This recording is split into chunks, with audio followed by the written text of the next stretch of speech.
Yes, let's escape into fantasy instead of this insanity.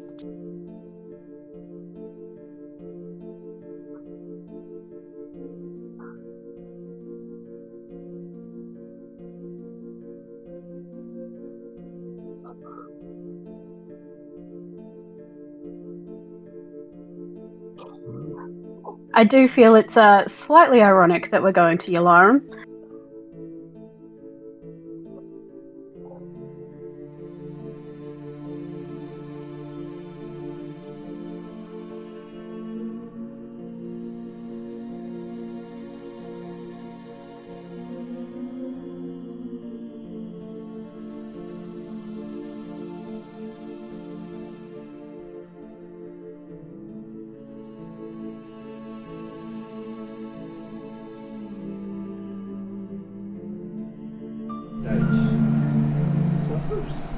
Okay, welcome back to our game of Mystara. We are up to session number 133, or Phase 3, Season 2, Episode 19. The characters are currently in the air on a flying city powered by fusion and a mini-sun travelling over the Isle of Dawn. So, yes, interesting things happening. Perfectly normal situation, right? Well, hey, you didn't... I don't think you expected that activating a mini-sun actually had a good in-game purpose. I was hoping for... What's concerning? It was a little concerning. Okay, so at the table today we have Paul. Who is Paul, noble of the elves, prince of the shadow elves. Neither of them need to know about the other one, or should. Diplomat, warlock, party healer, negotiator, and pretty boy. Also, potentially the reason tonight's session may survive. Yes, because diplomacy and talking to people and yes, especially irate people. Also at the table today we have Grant. Playing Michael O'Shaughnessy, also known as the Old Bastard, and increasingly being known as the Deaf Old Bastard, given his strong interest now in things that go bang, as a result of exposure to dwarves and having suffered firsthand, or leg, as it may be, the impact of artillery on him. Very much not the diplomatic type, but the deliverer of diplomacy as devised. Well, dwarves do have, it's all fun and games until someone loses a leg or a limb. The new ballista going to be called diplomacy? I'm thinking she could call it the big stick. yes, just call me Teddy. We'll come by your name. He's not going to be subtle and call it reason or something like that. So yeah, I think we just call it the big stick. Yes. Online today we have Jeremy. Good evening all. Yes, I'm playing Black Nimmer, the Atruaghin tribesman who has become clan Peter's Feet, and also several of the clans have been blessed by Atruaghin and the Great One to unite all the clans, including the Dragon clan, involving becoming Dragon Tag-Shifter. So, Yes, and and also the honorary title of General of the Darkin Armies. Yes. Which is not so honorary because he actually does lead and fight. okay. But that's not something that Atruaghin gave. No, the Atruaghin, and well, everybody did. Really. Let's follow the old guy. But Well, considering who he was and what Yeah. pull he had in the tribes, oh god, yes. that was probably the smartest political decision on the Darkin side. Yeah. And they do everything with politics in mind. Oh yeah. Also online today we have Rhiannon. I am playing an elven rogue currently in the form of Sago. So in her dark-haired form, and he's currently trying to convince Luell to let her help him. It's not hard.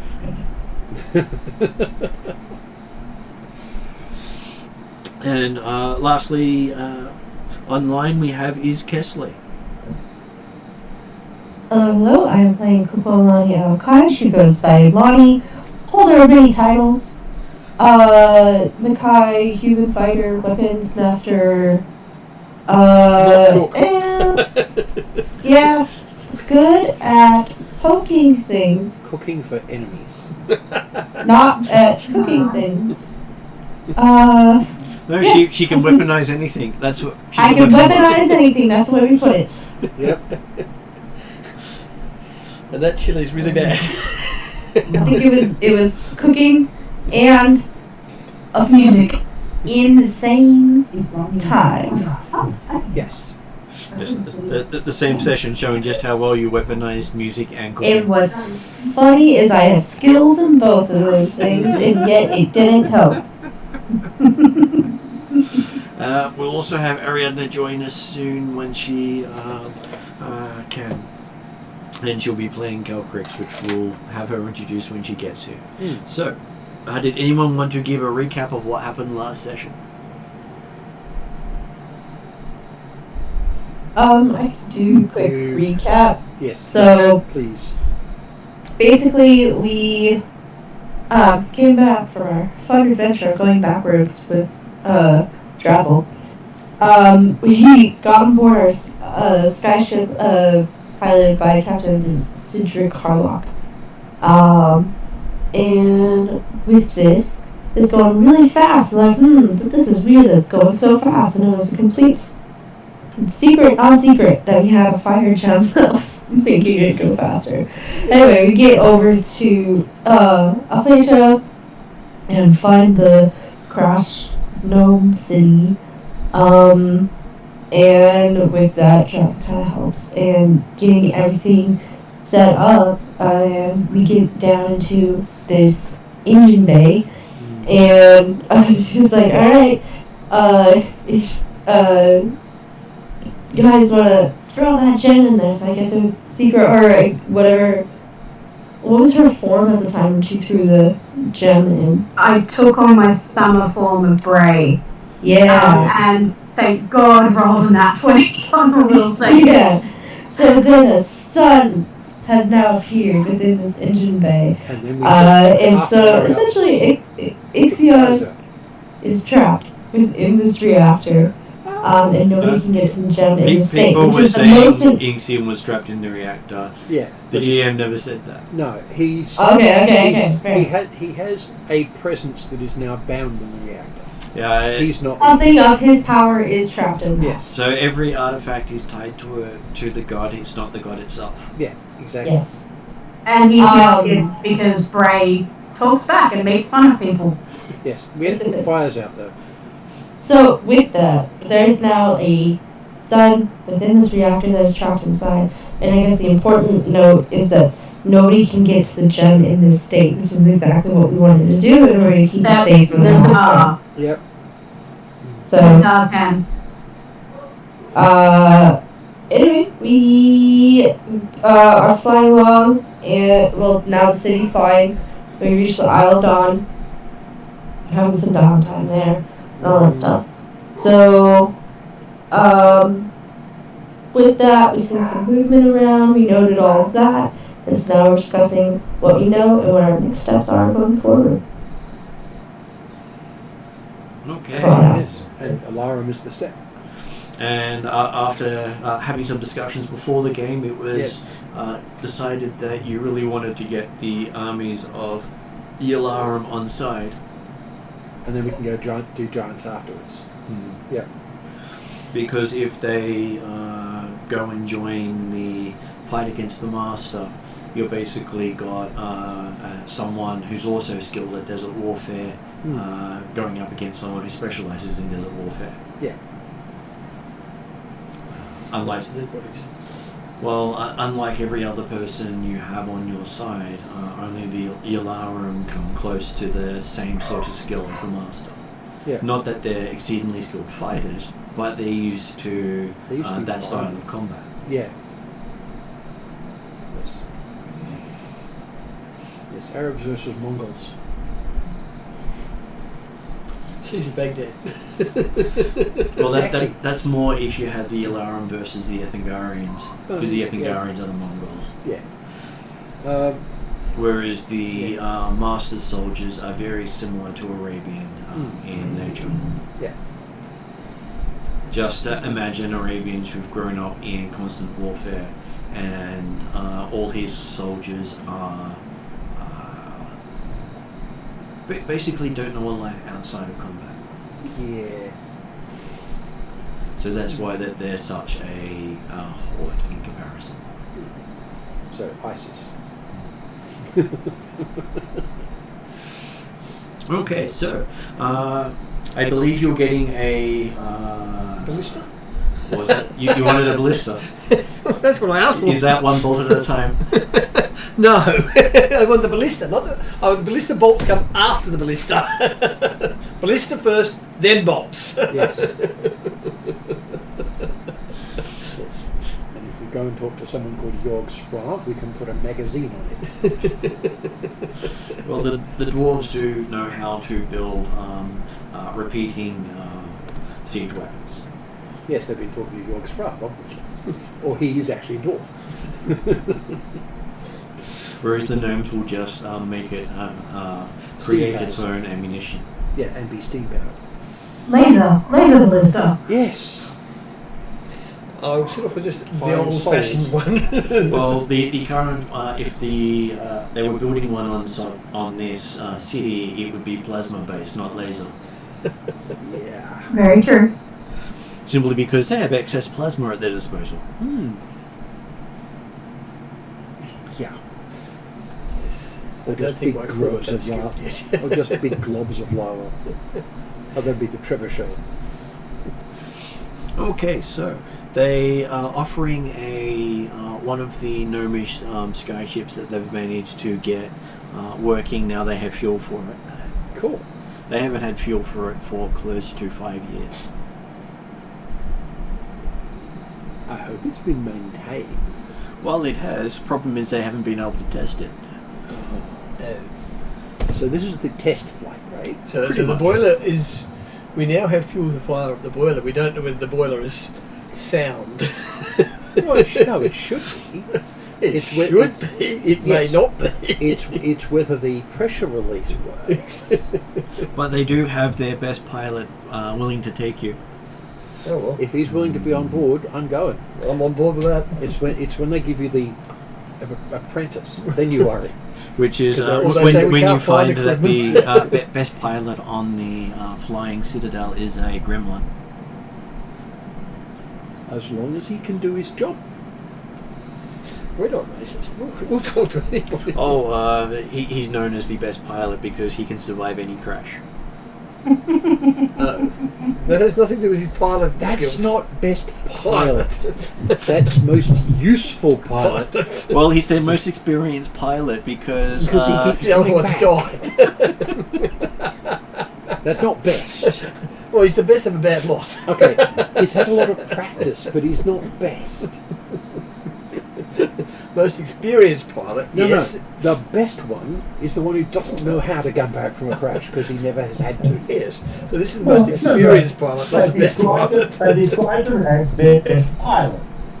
They didn't necessarily say exactly what elements he was. Or what he was best at. Deeply. Which is, and Which nobody ever is said he was why- a which good is why pilot. we've He was merely the best pilot. Which is why we've been clarifying. And yes, that doesn't say he's good, just he's the best one they've got right now. He could be an apprentice. He could be the only one they've got right That's now. my point. If he's the only one, he's by definition. a majority of their other pilots are not used to flying the transports. They only fly the short-range fighters. Fair enough. Do we have the ballista? If we do, is it going to fit on the plane? Exactly. Oh, it'll fit on it because he's not going for a big ballista. It's one that'll go on a medium small cart. Yes. So it'll go on the ship, no problem. Most likely, his ballista will be waiting for him on his estate in Durrican. Okay, so we don't have it yet. No. Excellent. Yes. He's going to go get it. We don't have to worry about what he's about to do with it. Because travelling with a ballista will definitely get noticed. Just a little Yeah. bit. Which is something that Tinker is very conscious of. Yes.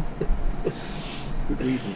Okay, so the gnomes teach you how to use a magical backpack they have.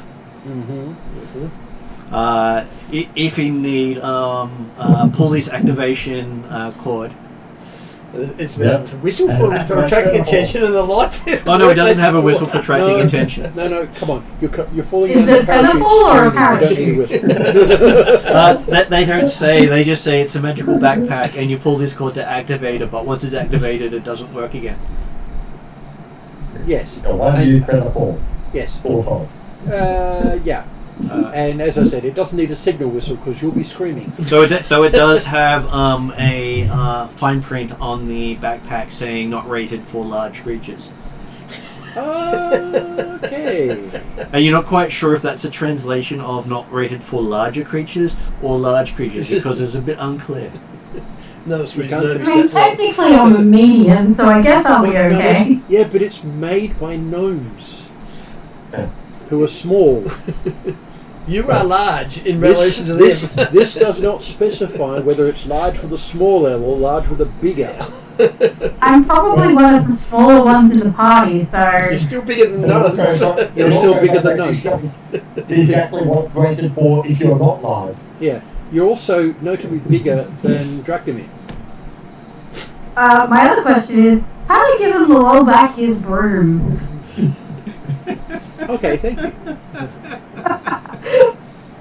I was tempted not to mention anything and just pull it out if we were crashing, but That would have been fine. I've got the carpet.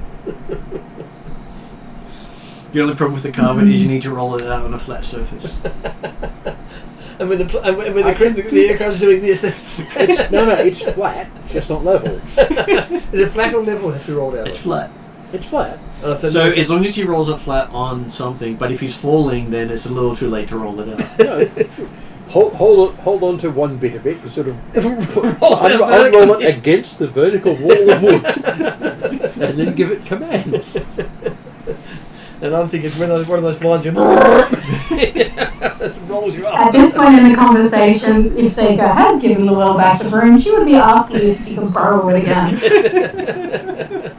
Given the circumstances, I'm entirely fine with that. Okay, so you see that Why not get the whistle? after getting this magical backpack to assist you, the seats that you're sitting down in, the restraints don't come around your bodies. It's time for gnomes. Because they're designed for small people. Yes. Well, it is a gnomish transport. Yes. And the seatbelts don't have not for large brackets people. To be fair, you probably should be thankful that you can actually even sit upright.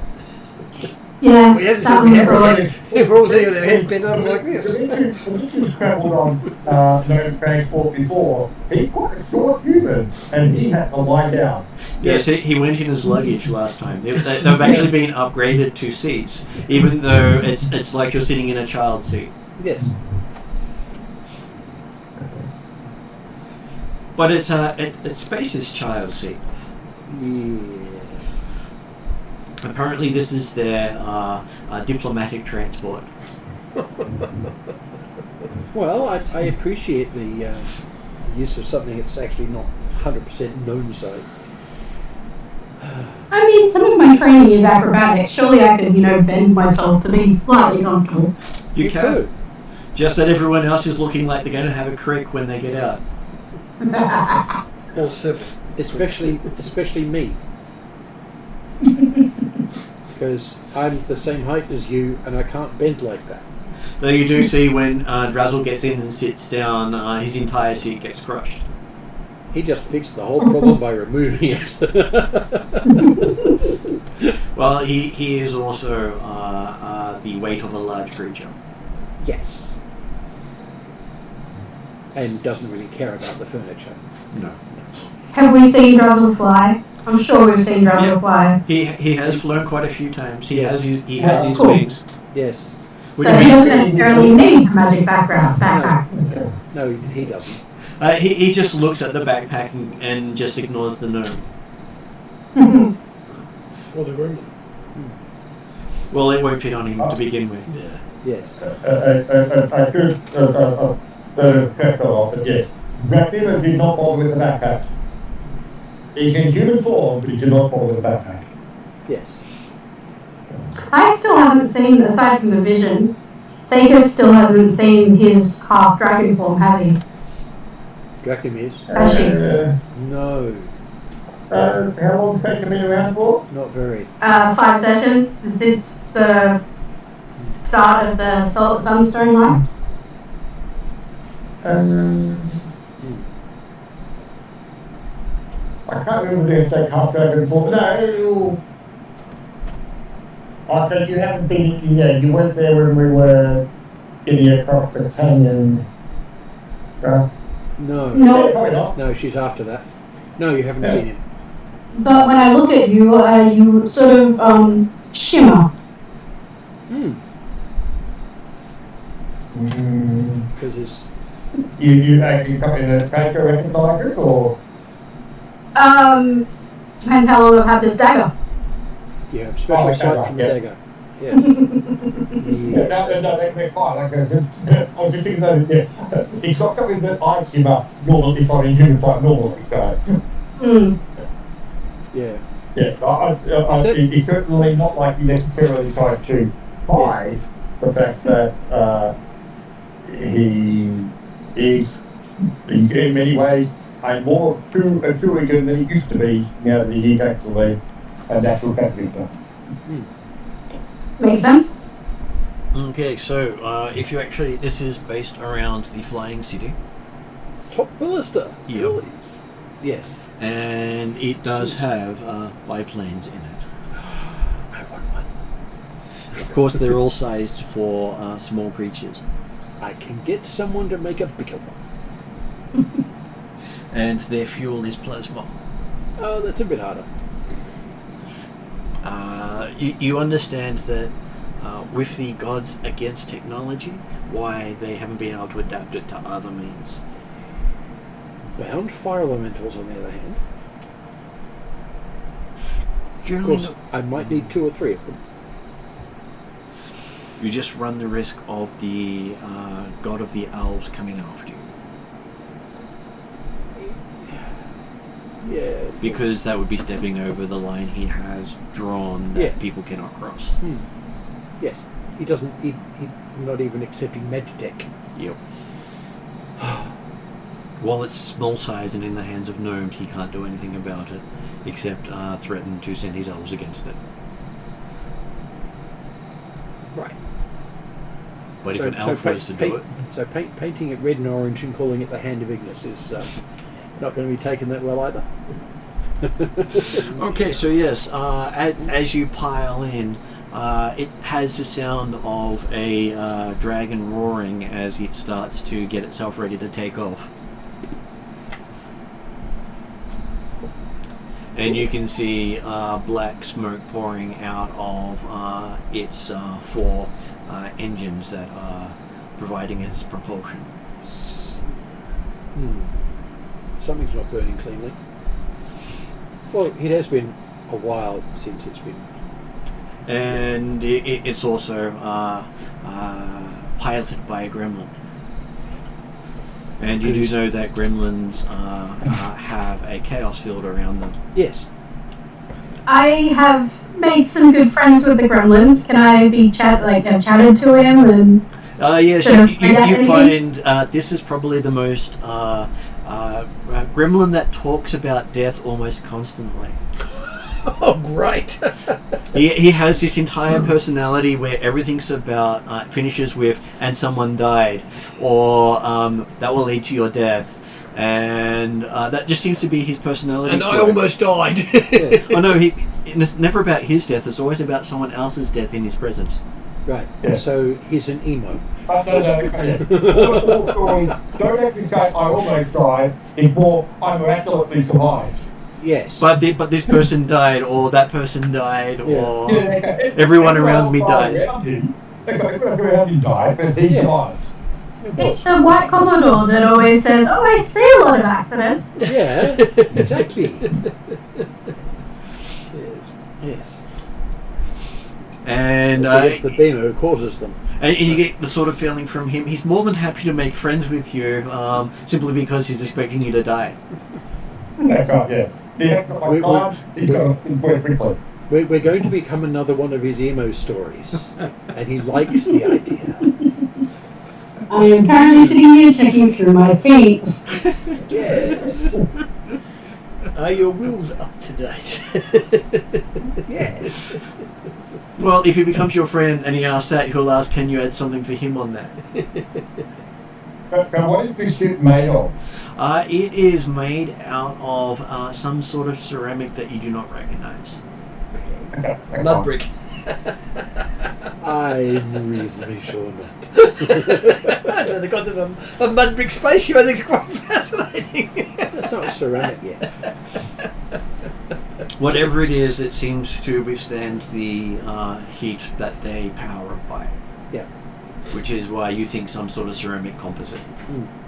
Because just metal is going to get too Okay. hot. Not like that ship likes to be inside a metal container. Okay. No, well, that's right. Evasion. Yeah. Oh, right. Yeah. Yes. Ceramic container. So it's a cooking pot, or in fact a Dutch oven. But probably makes it more fit in his sword. Yes. Okay. He does ask if someone wants to be his navigator. Because if we're going to die, you should be involved in it. What skill do we need for that? Lani is, I think, a navigator. Survival would I help, but if you have navigation tools, that would also help. Yes. I have survived. I'm not proficient in survival, and they do not have navigation tools. I have survived. Oh, I need to double check my old sheet. Has the navigation seat got more legroom? It does have more leg room, but it also is the furthest to get to the escape point if there is a problem. Mm-hmm. Lonnie can navigate. And the last She's bloke who going sat to there have died. her magic backpack onto that. Yes. She does have navigator's tools. Yes. I got cartographer's tools. Not that useful for this. That's a survival, wilderness survival. Hey, you get a great view to start doing maps with. That's very true. Making a map, certainly, but it's not going to be involved in actually flying the ship. I'm going to take advantage of the ship. Can you do one of those really good maps that tells us where we are, can you? As in you are We've got a here. magical one. Oh, I can do that anytime. Here's just a sign with a sort of indeterminate rock background with "You are here" on it. Actually, a thin slab of rock with "You are here" on it. There we go. And if it's wet, it's raining. Yes. Well, Billy Connolly did that to his dad. He went on a tour of Australia and New Zealand, and he asked his dad what his dad wanted him to get, and he said photographs of famous monuments and cool stuff. So he did. All of the photographs taken at 20 centimetres. So Sydney Harbour Bridge, some of the concrete at the base, from this far away. Ayers Rock, a piece of red rock from here. He'd said his dad appreciated it. And then probably coming out of his will, yes. Well, he did actually take legit photos as well for himself. But the ones for his dad were all at sort of half arm's reach. Which is where he goes to, then you should have specified. Exactly. Well, yeah, his dad knows him. I don't think that particular line came up. It was all assumed. Okay, so yes, you have Lani the navigator. Hope she navigates better than she cooks. It wouldn't Comes be from the next hard. door. It wouldn't be hard. Yeah, but I'm not absolutely sure. I was going to say, this is where do I get to see if I turn navigator's tools into a weapon? I really hope not. Okay, well, that's the time for the roll. Alright. So I'm doing survival with this? Yes? I believe survival is a good use of the tools. Yeah. Yeah. For Well, for finding it my in proficiency is helping you a lot here. Hold on, math is hard. Yes. Whereas I'm cheating. 17. Okay, 17. Yes, you can give him quite good directions in where to go, and you're sure you'll roughly hit Ylaruam somewhere.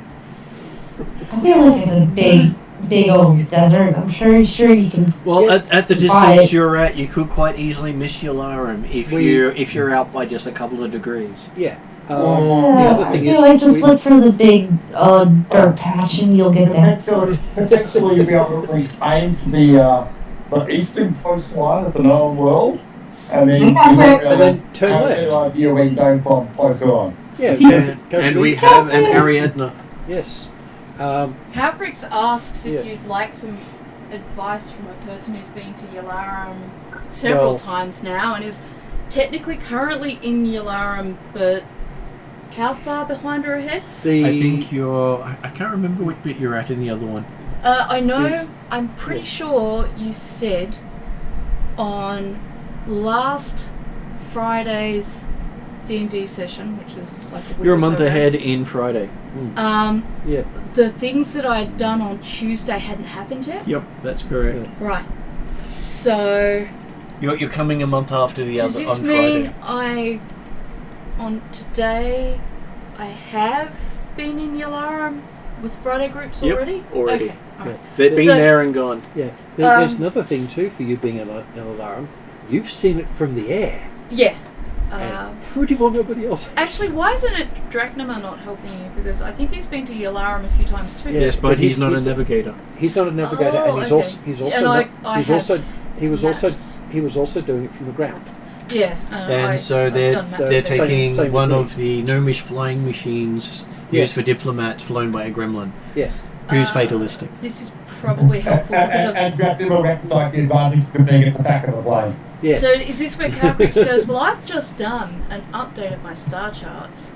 Excellent. So I know exactly where I am because on Friday night's group, Anton really loves looking at the stars. He doesn't know what he's looking at, But it's pretty. but he loves doing it. Right. This is where Lonnie does feel mostly confident that she has a good idea about where to get about roughly, and then we'll kind of just use sight from there, kind of deal. If Well- According to the roll she just did. Yes. I was going to say, if Caprix tweaks Lani's explanation by adjusting her pointing by a few degrees, does that mean that Lani can roll with advantage? Potentially. If Lani wants to? The So you can The have a other second thing I roll and was see if gonna it's ask- better. Yeah. The other thing I was going to ask is, what do I know about Ylaruam, and could I use it at all to help I was gonna Lani? You wouldn't know much from coming at it from the air. You'd know plenty of ways of getting to it from the ground. So if we accept Calcrix's assistance, I do have an advantage roll ready if you want that number. What was the advantage change? Tell you what, though. It would make it 25. Which does make it far more accurate. Ah. And I'm Okay. assuming Carcris is at small size at the moment because you wanted to get inside the gnomish thing and set a trail after it.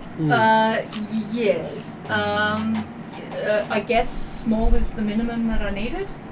He's been the vet today, so if he's rude to you, He's still annoyed. he got nothing bad happened to him. He got felt up a little bit.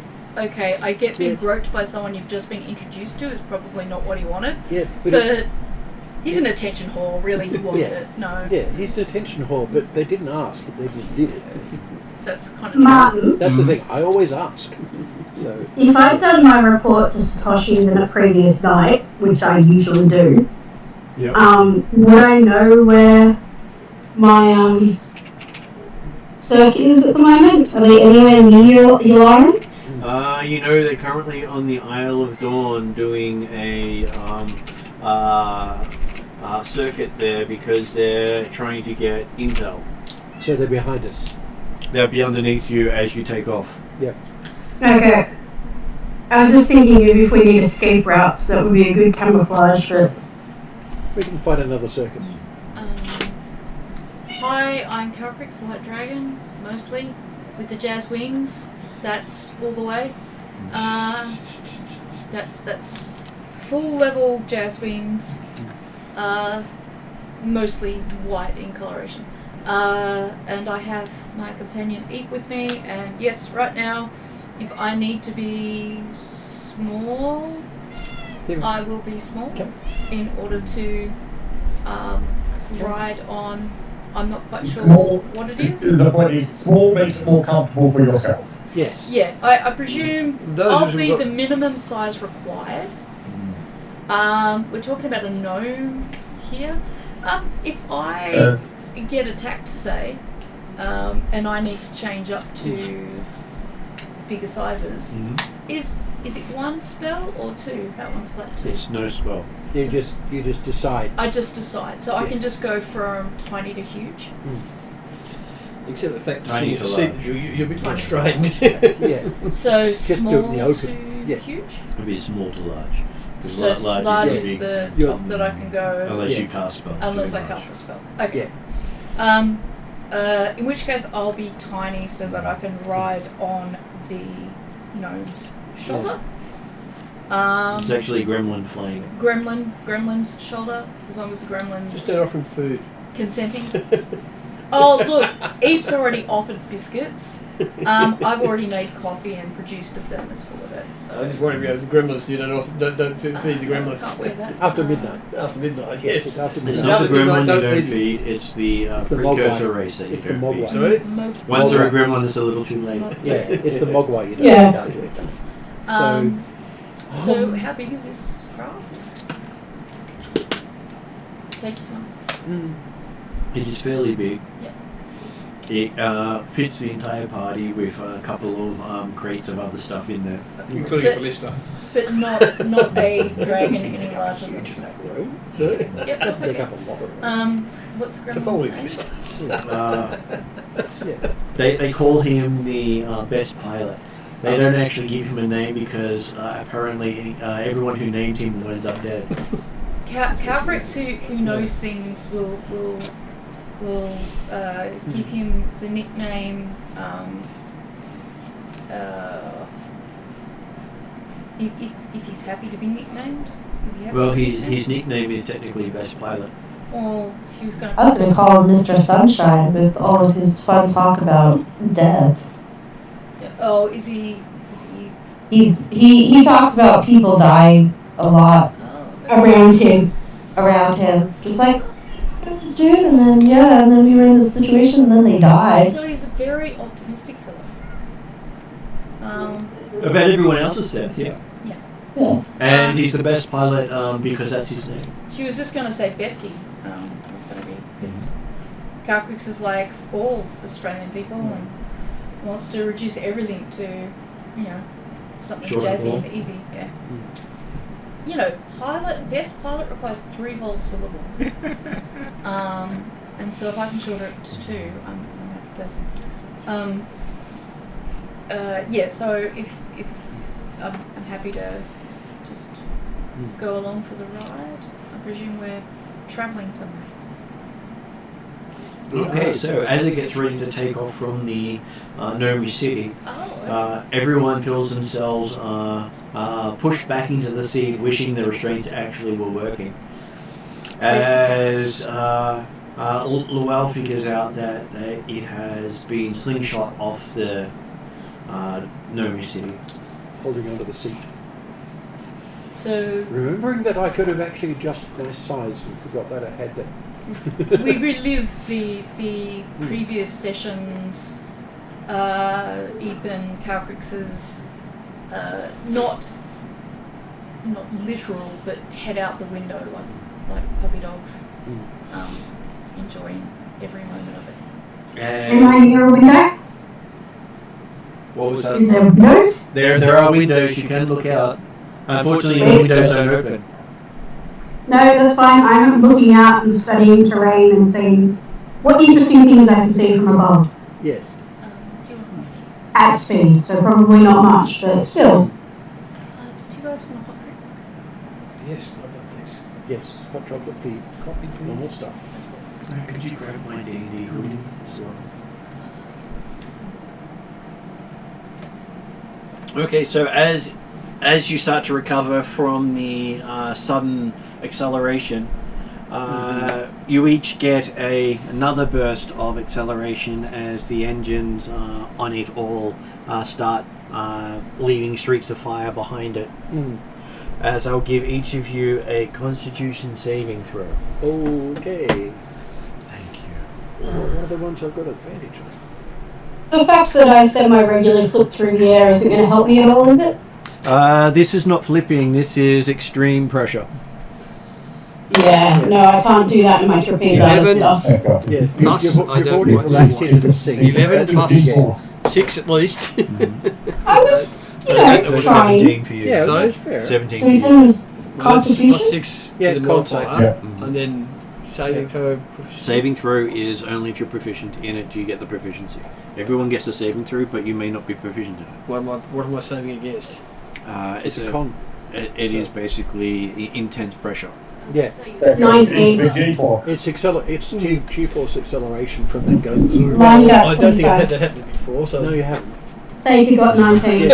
Yeah. Seeker's already relaxed into the seat, so she's got a good result.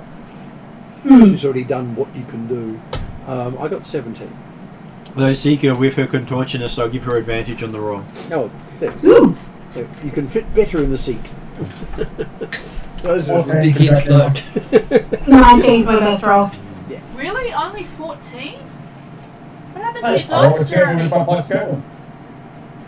Are they That was upset by the that- move? That was with the +7? Yeah, it's kind of You rolled a 7. Yeah, okay. Yeah. Well, age gets to you. Yeah.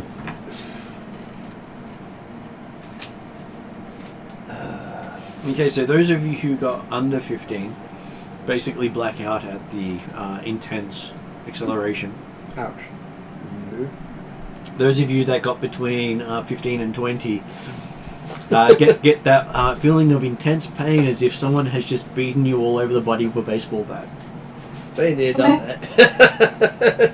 I know people that pay for that sort of thing. Those of us over 20 feel like we've been on a really fun roller coaster. Pretty much. Part of that just Those of goes. you got over 20 are going more and more as you manage to enjoy the effects of the intense pressure, which from Lani just reminds her of deep sea diving. Yes. And you know, for under 15, we have a nice nap on the flight.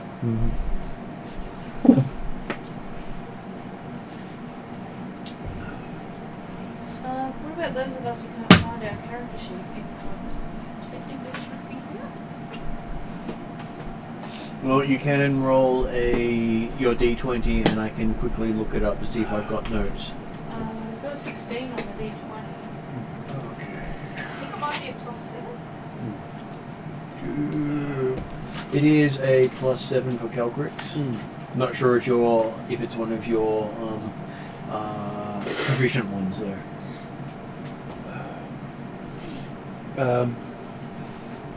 So do we take any damage from getting less than 20 or? Just pass out. For getting less than 20, it just hurts. Yeah. It's Okay. very Oh, sorry, painful. low is pass. I can handle a bit of pain. Yes. I say that to myself every day, and I prove myself wrong every day. Okay, so you're thinking you're probably going to be traveling for about half a day to reach Ylaruam at the speeds it's going at, Yeah. which is not a bad speed. Is the acceleration constant throughout the flight, or does it level off? The G-forces level off after a few minutes. Okay. So, That will keep maybe to sleep through the flight. so while we're traveling to Ylaruam, Seika's probably prepping to take on the role she's going to take on. So she'd be thinking about what she knows about Ylaruam, talking to Calcrix, talking to Dracomane, finding out how a female servant in Ylaruam would act, look, where they would speak, where they wouldn't, so on and so forth. Unfortunately, every time you talk to Drachnamar, you get a snore in return. I can handle that. You did just say before you spoke up that he was going to try to sleep the whole way. Yes. True, I wasn't paying attention. Yeah. You're not going to get any argument from him. On the flat. Yeah. I may have started talking to him and then noticed he passed out.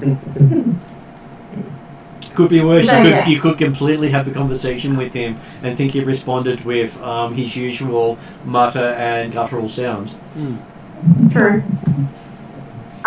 So I'd be discussing, particularly with Lowell, Yeah. because if I'm sort of playing his main servant-esque type character, We were discussing how. I'd also be talking about the advantages of having me nearby during discussions and compromise and negotiations, and particularly if we're going to try and bluff something, there are things I can do to support. Yes. I have a reasonable idea of your skill set, and I've seen your capability. I have no argument whatsoever with the idea. So, this is a Martin question, I guess. What do women in Ylaruam wear? Are we talking like burqa type thing? You go with that sort of thing with also many layers. Though that's only the natives. Anyone else travelling through it, including the circus, can literally get away with as much colour and outlandishness as you can. And because there are no native elves, they rarely mistake you for a local. And while they may want you in their harem, they can't just abduct you if you're travelling with other people. Excellent. So I'm definitely, where possible, sticking with Lowell. I'm just wondering if I should don my cloak of shadows, put my hood up, and keep it that way. That would work. Because you can't see my face. Going into Ylaruam, Lonnie made her that she has her cool cloak, aka her cloak that helps keep her cool in the desert. And also, it's cool. So, ha.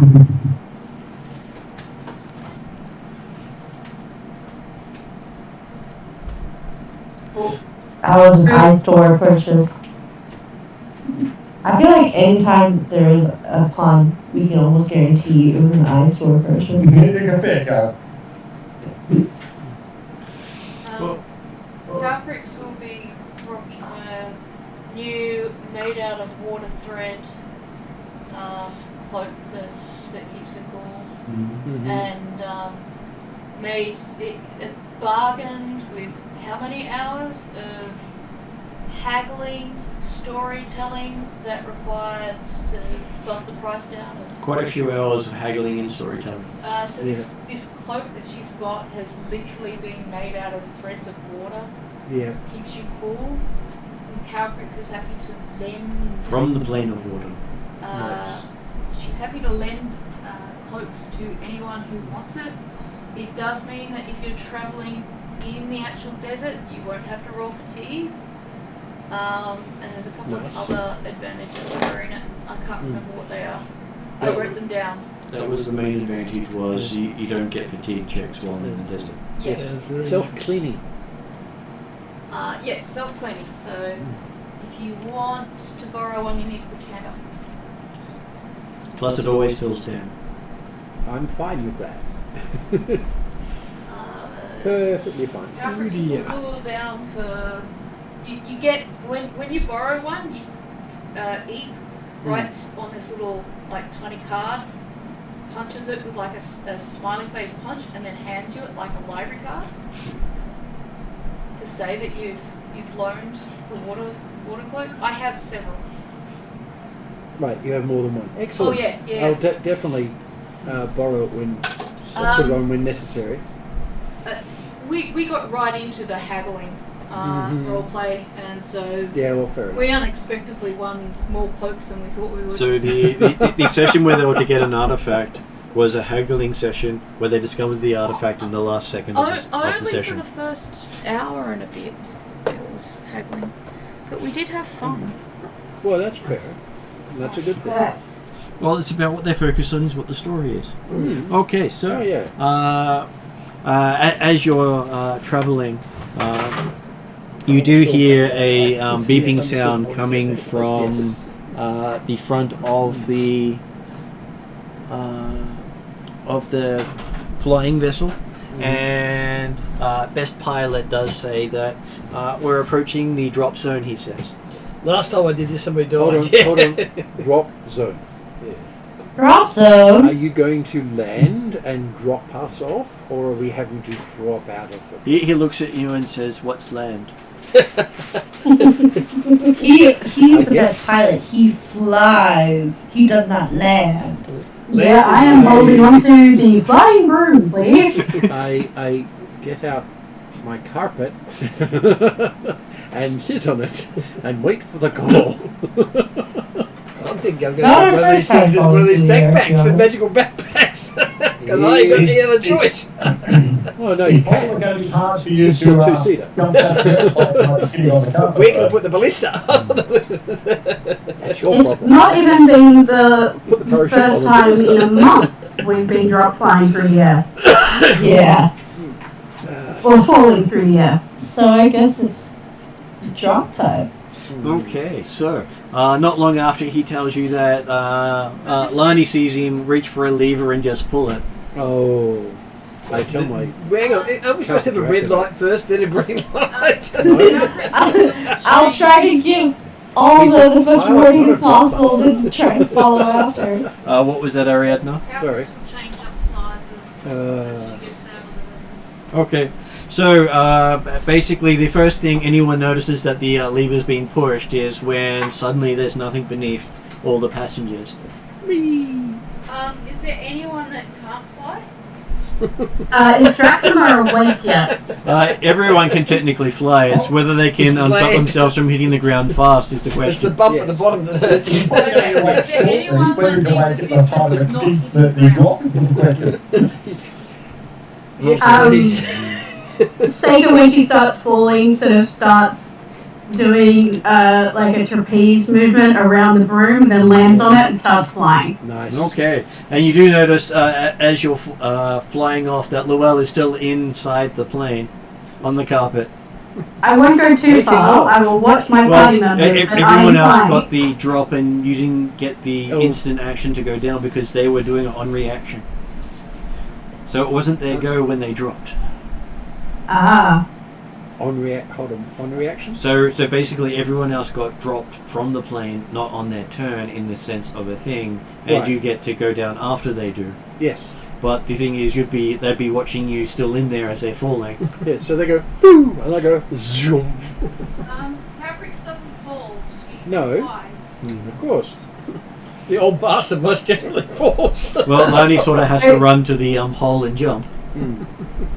So we've got me flying on the broom, Llewell hovering on the carpet, Calcrix flying, we've got Father Pat falling, Drachma possibly passed out and falling, Yeah. and Lani falling. Plummeting, in a word, plummeting.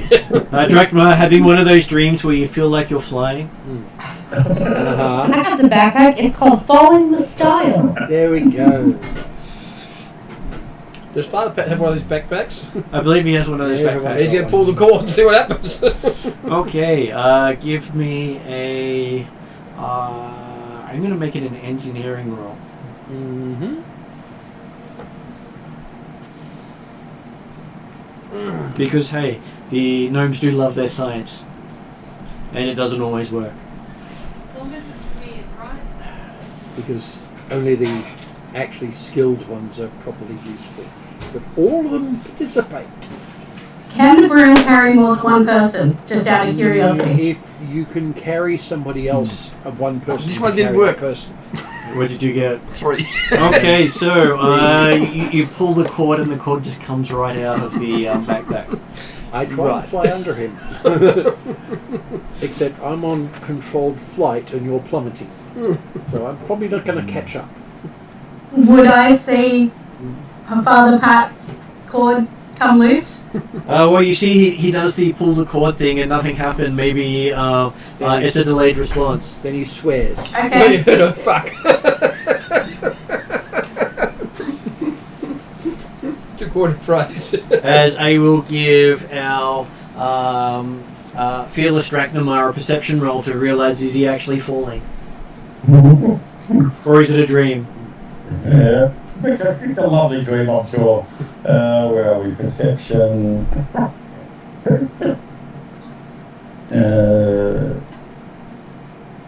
Plus 14. 30. 30.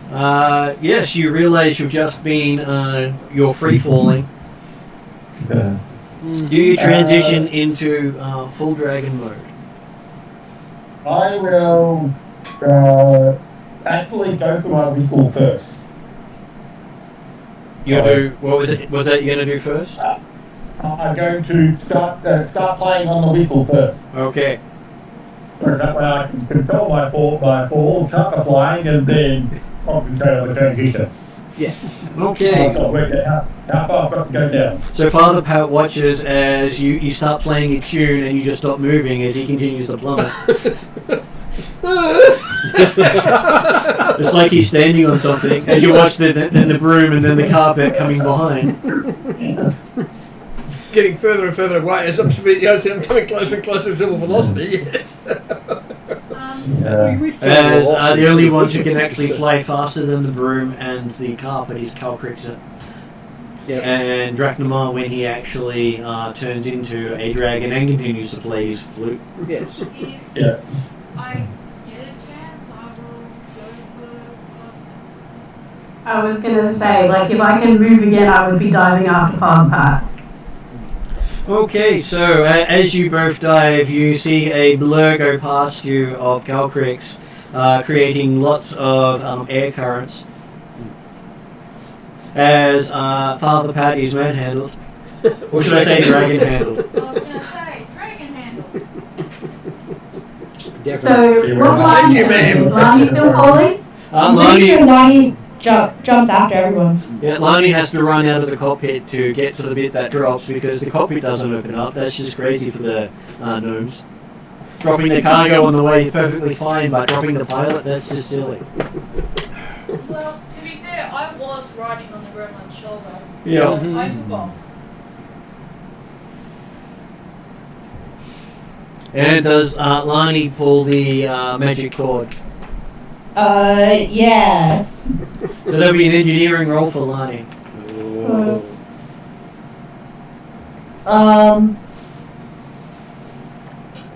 Natural one? No, it was, I just can't do math today, wow. 1 and 1 is elephant. 19. 19. Okay. You feel something tug, and the your backpack just seems to split open, and this multicolored garment seems to fly out of the back of it and open up and slow you down. It's a parachute. So that's how that works. Yeah. Or not, as in my case. Well, hey, it's a known If Father Matt pulled his cord correctly, I feel like he messed it up. I'm gonna make fun of him when I get there. Can I to take note of this for a future performance in Yes. the circuits? Yes. You can, except no one else saw Lani do it because Lani was behind everyone. And Lani will be the last one to the ground because she pulled it so early. Yeah, so you'll see me as I come down, as everybody's down. Can't believe we fell. And then here comes Lonnie down with her multicolored parachute. It's like, Well, anyway, that once was you fold the thing up. Let's say it's falling. Yeah. I'd say it at some point. It's one use. I'm sure we've used feather falling in performance before at some point. Yes. Can't we sell them? You can, except if you sell yours, you'll be selling a faulty one. No, the silk knickers I'm talking about. Well, yeah. Well, the silk from the parachute. I mean, it's got to be worth something to somebody. Well, the cloth is worth stuff, yes. Yeah. Are we landing in sand? Keep the bit. Looking down, you see that you're over the desert, and there is a couple of oases nearby. Calcrish does recognize Ylaruam City, Okay. So there, cool. which is the biggest oasis in Ylaruam. Yes. Big beaker relative to. And we've been there. I'll probably Well, say like There's no flying rainfall in Ylaruam at all. It never rains. I would probably be staying not on the broom, not walking, just so that I don't have to try and walk through sand. Well, you can literally take the broom all the way down to the city. Mm. Well, I'm staying with the party. I'm just not walking. Right. That's And with the fact that you have a dragon carrying Father Pat, you have Luell on his carpet, you have Dractama who can glide as his half form or fly as his dragon form. fair. Mm. And We're all good. Wait for you if he thinks we can't get down there. So Lani's the only one who can't really control where she lands. And you realise you were dropped at probably about 8,000 feet. Holy shit. Not That's Yeah. a hell of a long way. if I'm Sorry, what was that, Ariadna? So, able to, I will deliver Father Pat to Lula's carpet, Yep. and then at some stage just keep an eye on Lani so that I know where to get her if she falls out in the middle of the desert. Well, you can drag her along. I will do that, but gently. I've got views of. Come on! Yes. Do I need to accommodate her comfortably? What size? Yeah, do I need to go up a size? Large size will do it comfortably. Okay. Yeah, Yeah. I've already changed up to large. I will. She is my respected and best friend. So I will treat her with gentleness as much as I can. Because Okay. we're not playing chasies right now. mm-hmm. So with everyone going down slowly. Yeah, noting how Yes. far Not they go quite. down after Dractama managed to stop momentarily and assess where we are. We'll go into Dragon Fall, gradually fly out the bottom. And it means you can help Yeah. guide the others as well. Yes. Because in Right. dragon form you can actually see the ground, whereas in hybrid you can't see it clearly. Well, I thought that the Dragon Fall, still only medium size for the Dragon, aren't I? That is correct. You're still only Yeah. medium sized, but you have the full vision of a dragon. Oh, yeah. So if we start, if it looks like we're going to fly into Ylaruam City, I'll probably throw up my hood and then fly Mm-hmm. to the back corner of the carpet on the left-hand side, sort of, in a position of Submissiveness? taking up the position Yes. that I'm going to be playing. You're gonna We're all you're gonna issue flying birds. you're gonna fly subtle.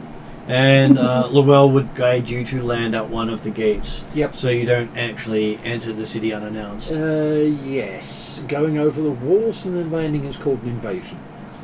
Yeah. Let's not do that. But Especially you don't with feel three dragons as it looks like. Yeah. you don't want to actually go through one of the gates, though. Yes. We'd have had another one if it had. By the way, everyone oddly notes that Calcrix is actually all white right now. Ooh. Just all white. You're putting it Matte on. white. Like her normal colour. More ice. White. Well, dragon her theme. normal colour before she started Yeah. Collecting. colours. Yes. Odd memories. Mainly because she was introduced to the Sultan as the White Dragon. Yes. What I remembered, and I'm glad Martin didn't pipe in and go, no you're not. Yeah. You're saying the fact that, he gives you a big paint job on the way down. Yeah, pretty much. Yes, Is there a native language to Ylaruam? it's called Yllari. Your character would know it. It would be amongst the disliked Thaiatian languages because they are a constant sparring partner of the Thaiatians. Cool. They share a border. Thyatis had conquered the region, Alphatia conquered the region, and then their patron god kicked everyone else out. Cool. Yes. I do speak it. So I can speak it. It would be one of the languages you were taught growing up.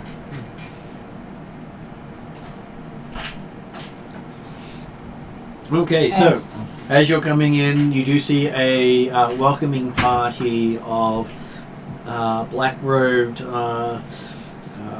sort of robed, considering they leave their chest bare and most of their legs, Well, it's hot. So, and yeah. glistening with some sort of oil. So, are they in their natural hair estate, or are they fairly hairless type? They do look at hairless male, showing far more skin than you're used to if you've never travelled here before, and each with dual scimitars out and ready. Right. And this would be recognized by Seeker as the Sultan's elite guards. Rarely seen in numbers because he normally sends them one at a time to remove rivals. He probably whispered that to Luel, knowing he's taking the lead in here. Yes, I've only seen a couple of them before. Obviously. And how many are we seeing? You're seeing about 30 of them. Okay. That's starting to make me think like that's most of them, which is pretty scary. We must look like a serious invasion.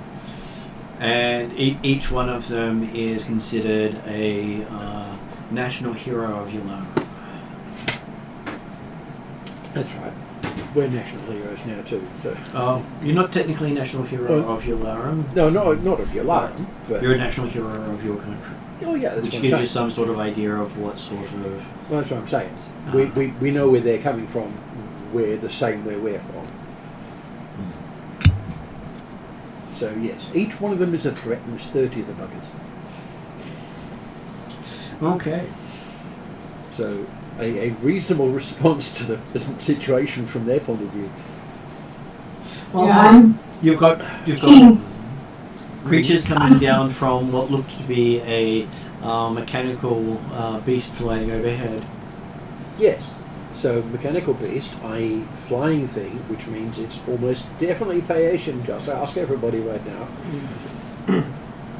I'm sticking close to the well, like his shadow, sort of behind, diagonally behind, and quiet. Yep. Okay, so Luel sees everyone else sort of slow down a bit and let his carpet get ahead. Yes. Because it's my talking time.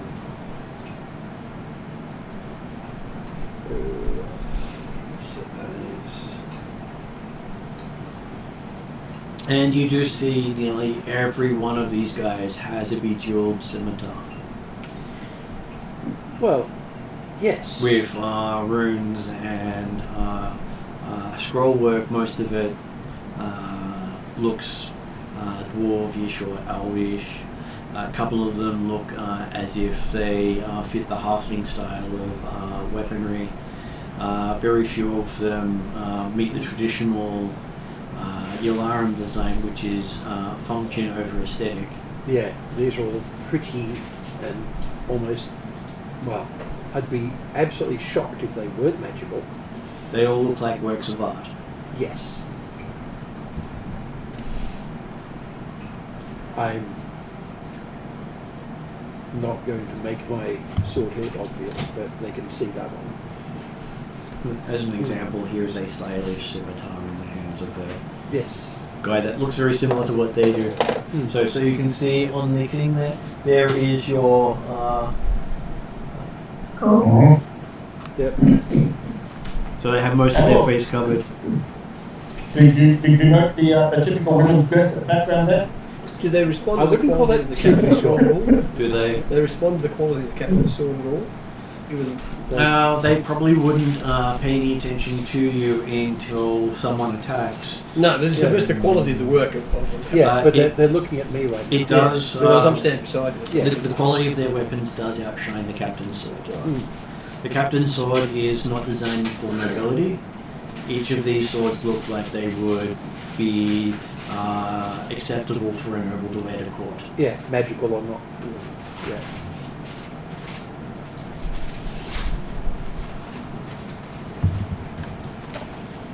Okay, so as you come in for a landing, they're waiting until you either roll up the carpet or approach them. Yeah. Step off the carpet, or stand up, step off the carpet, roll it up as I'm picking it up, and hand it to Sika, who's standing as my assistant. Yep, I'll hold it. Without looking at her. Yep. Hey. Yeah.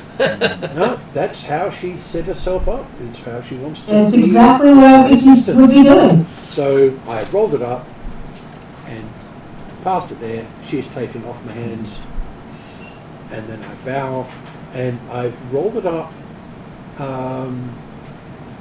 with the back inwards, so they can see the decoration on it, because this is the one I was given by the Sultan, and them seeing me roll it up like that, they will see that. And when you bow to them, each of them bows in turn. Yep. So, proper greetings in Ylaruam. What were you saying, Jeremy? Draco will come up behind Skaker and fill in a medium-sized dragon form, and basically get himself a position where the carpet can easily be tossed over the back of his neck. Yep. Or like a convoy, like if he got back at all. And not unusual, you notice that Drazzle at the back just covers himself in a cloak. Yeah, because they have an interesting relationship with him.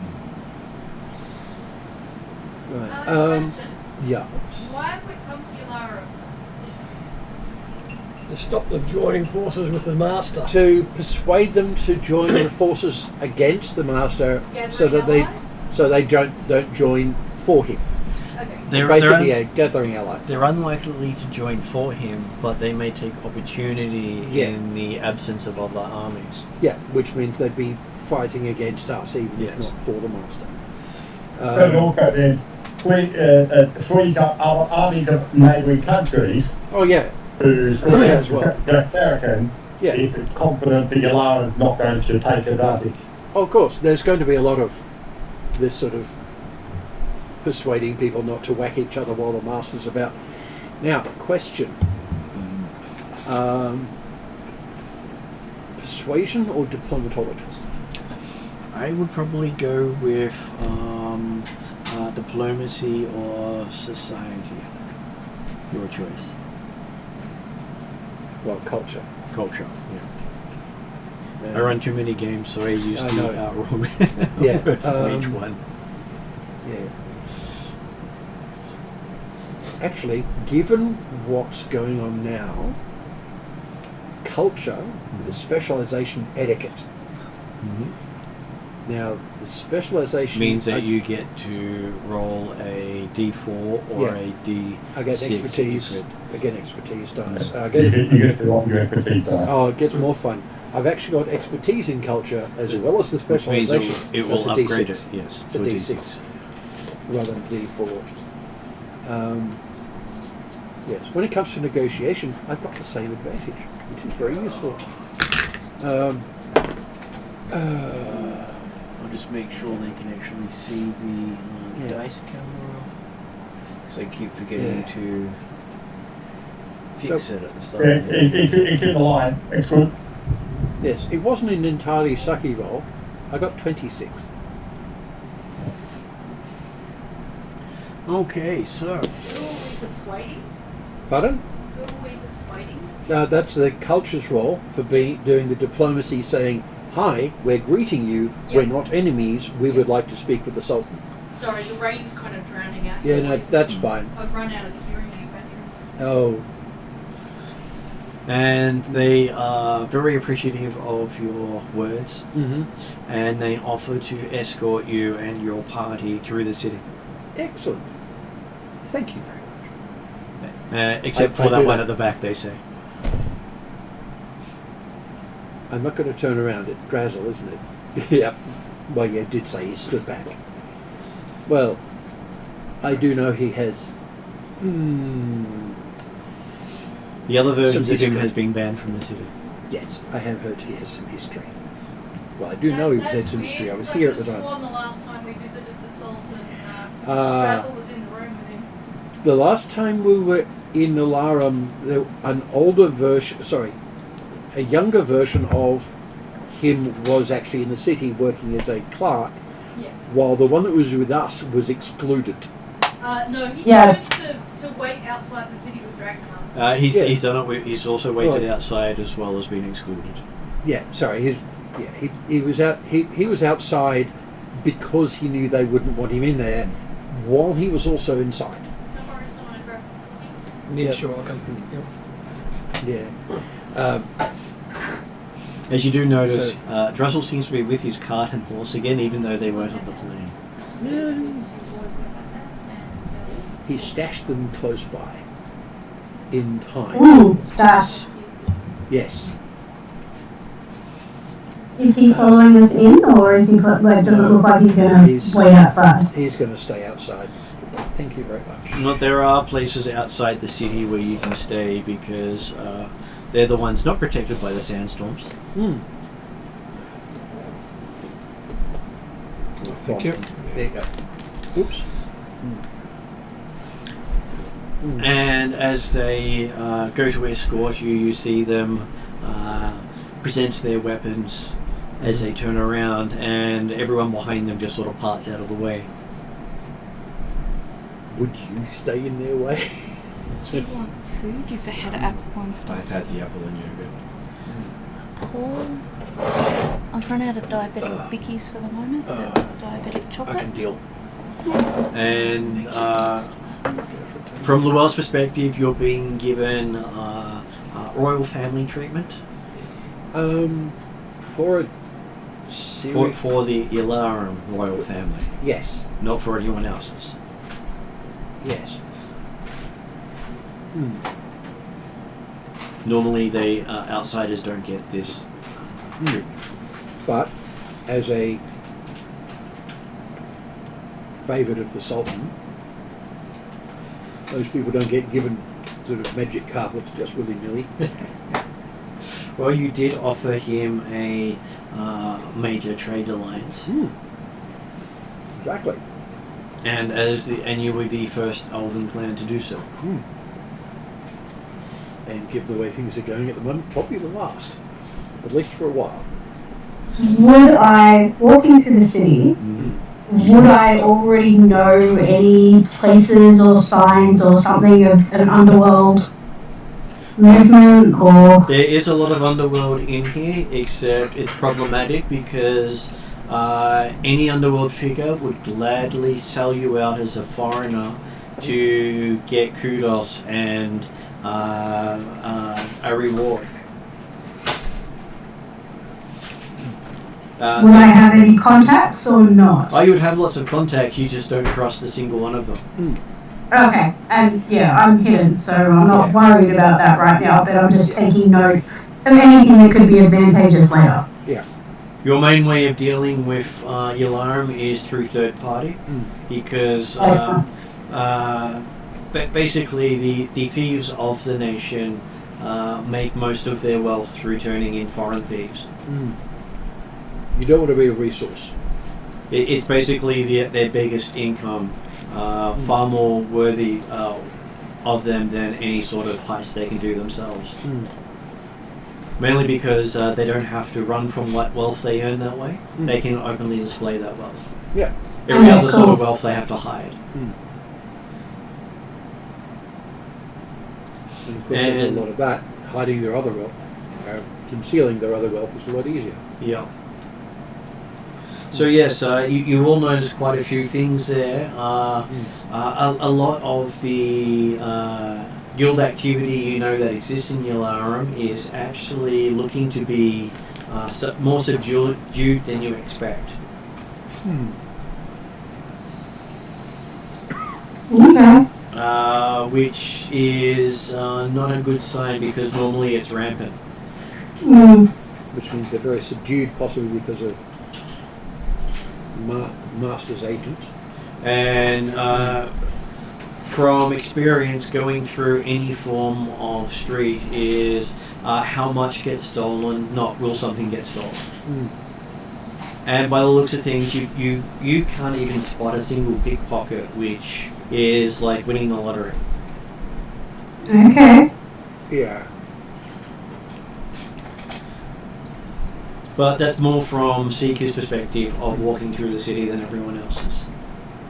You're just used to thievery being the only way a majority of the city survives.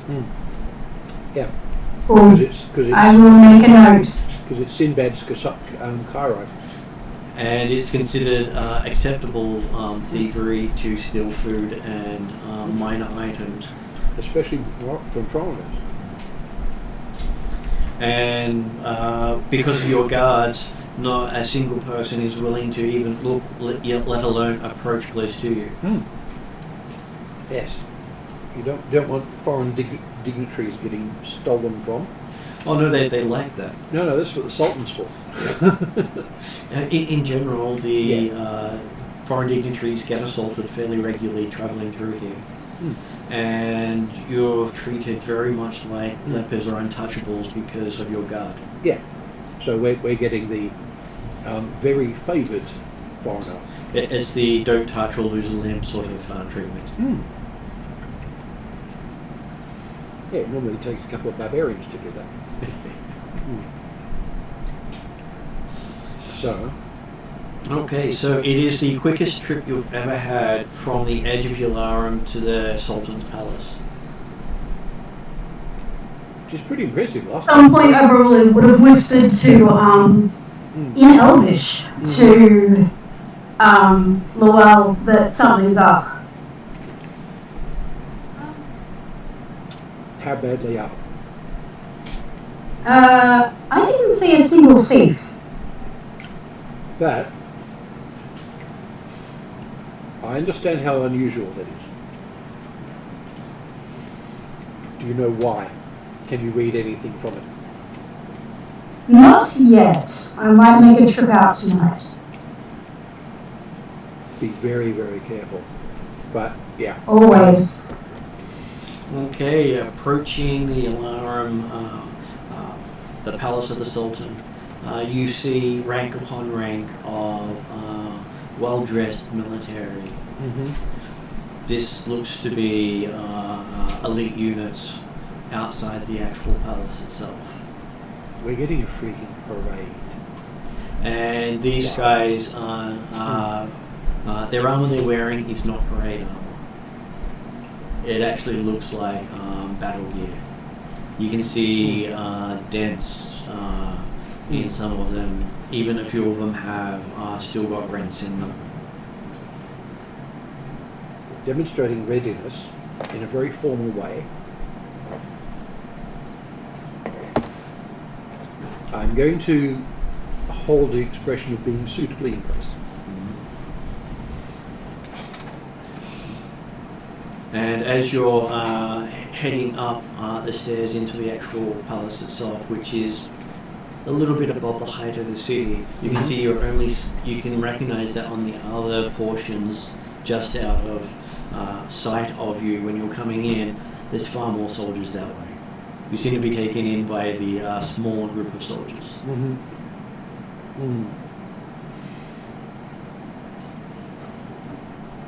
We've got the chunky ones. And you're not sure if the others were similarly equipped or not, but there's just sheer numbers of troops in the center of the city. Yeah. It's like the Sultan has brought his army. He's bringing it in to be ready for use. Our job is to ensure he aims it in a useful manner. Exactly. So we've just had a demonstration of what we're actually dealing for.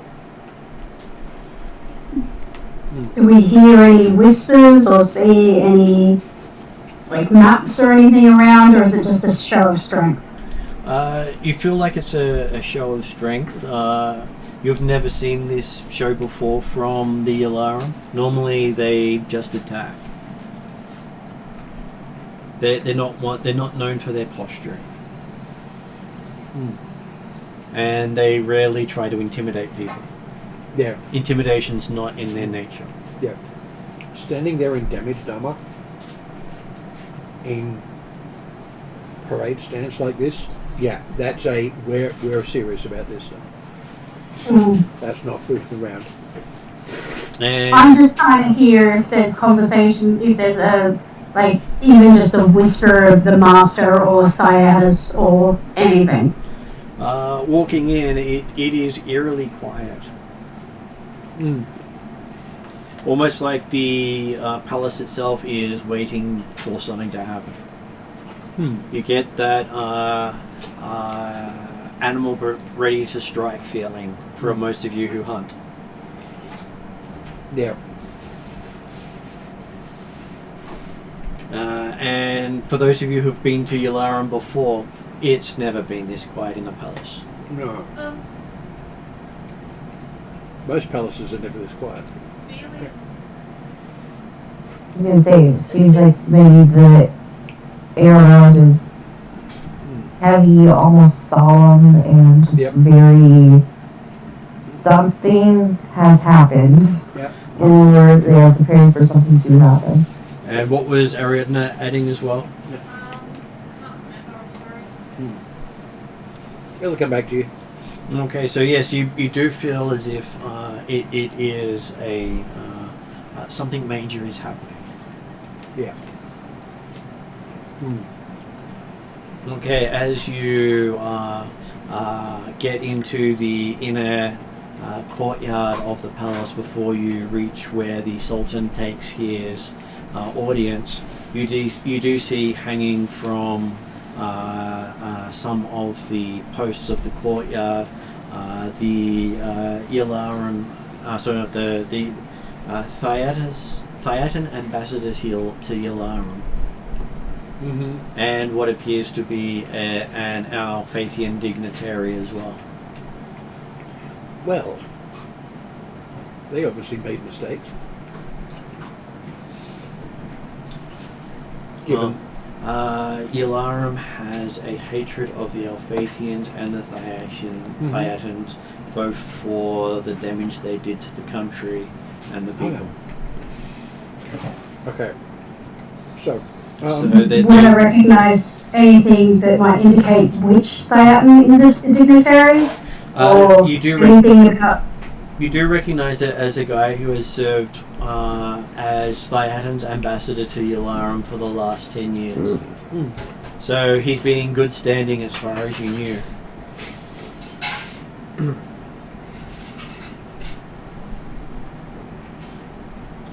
Okay. So, yes, significantly ominous. Fortunately, we're not starting as his enemies. No. I hope. And I have a personal relationship with him, so he's hoping we don't end up like that. I will work hard to make sure that doesn't happen. Okay, so entering into the antechamber to the Sultan's room, you do see there is a Druzzle sitting behind the desk. Yep.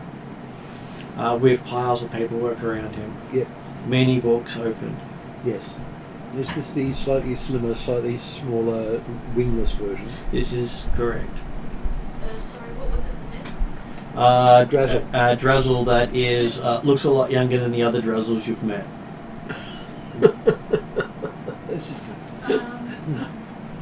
Is there anyone else in the room? No, he seems to be busily writing stuff down. In which case, Calcrix calls out Drazzle and runs over and gives him a big hug. He seems very appreciative, though very tired.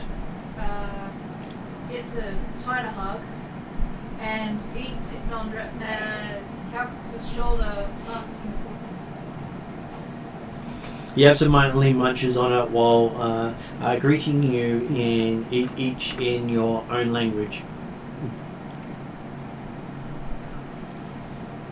He doesn't greet me in Shadow Off, does he? He does. Oh dear. Here's hope nobody else recognizes it. So most of the from- party knows, but still. So from Seeker's perspective, Luell is greeted in a foreign elvish dialect you've never heard before. Is it Shadow Tongue? Because with the Cloak of Shadows, I understand it. It's not Shadow Tongue, it is Okay. the Shadow Elf dialect of Yeah. Elven. Which is a... Yeah. Cool. Yeah. It is a slightly different thing.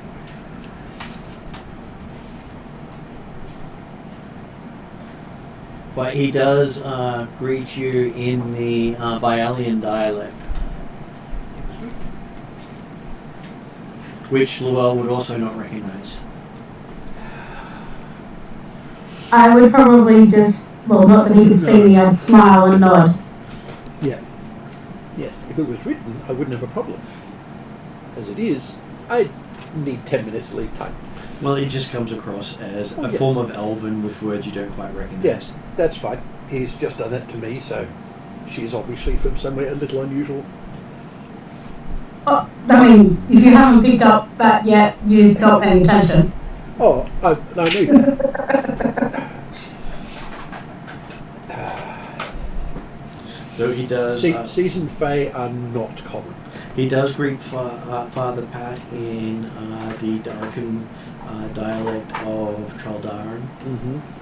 which most of them would think you would be Thiatan, but having grown up in Darkin, that's the common tongue that they actually speak, but they use Thiatan for trade. Because everyone speaks that. Yeah.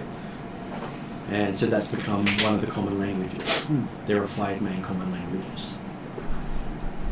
And the Troldar is the native tongue amongst most of the people.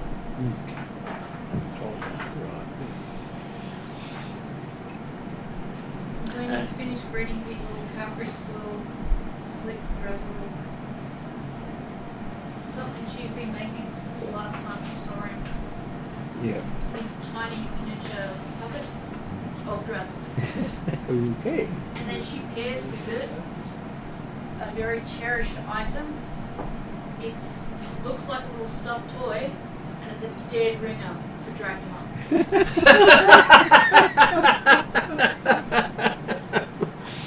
I school my features. And then Because Ink and Calcrix Oh, do a really quick little pump sort of thing. yes. I'm grinning wildly in my cloak because no one can see me. Well, perfectly reasonable. I can hear you grinning, I think. Drizzle does give Calcrix a bookmark. The bookmark seems to be made out of strands of unusual leather with gemstones dangling from it. Good pretty gets another hug and another look. Does it have any particular significance? You think Drizzle made it from some of his shedded scales. Yeah. Significantly significant.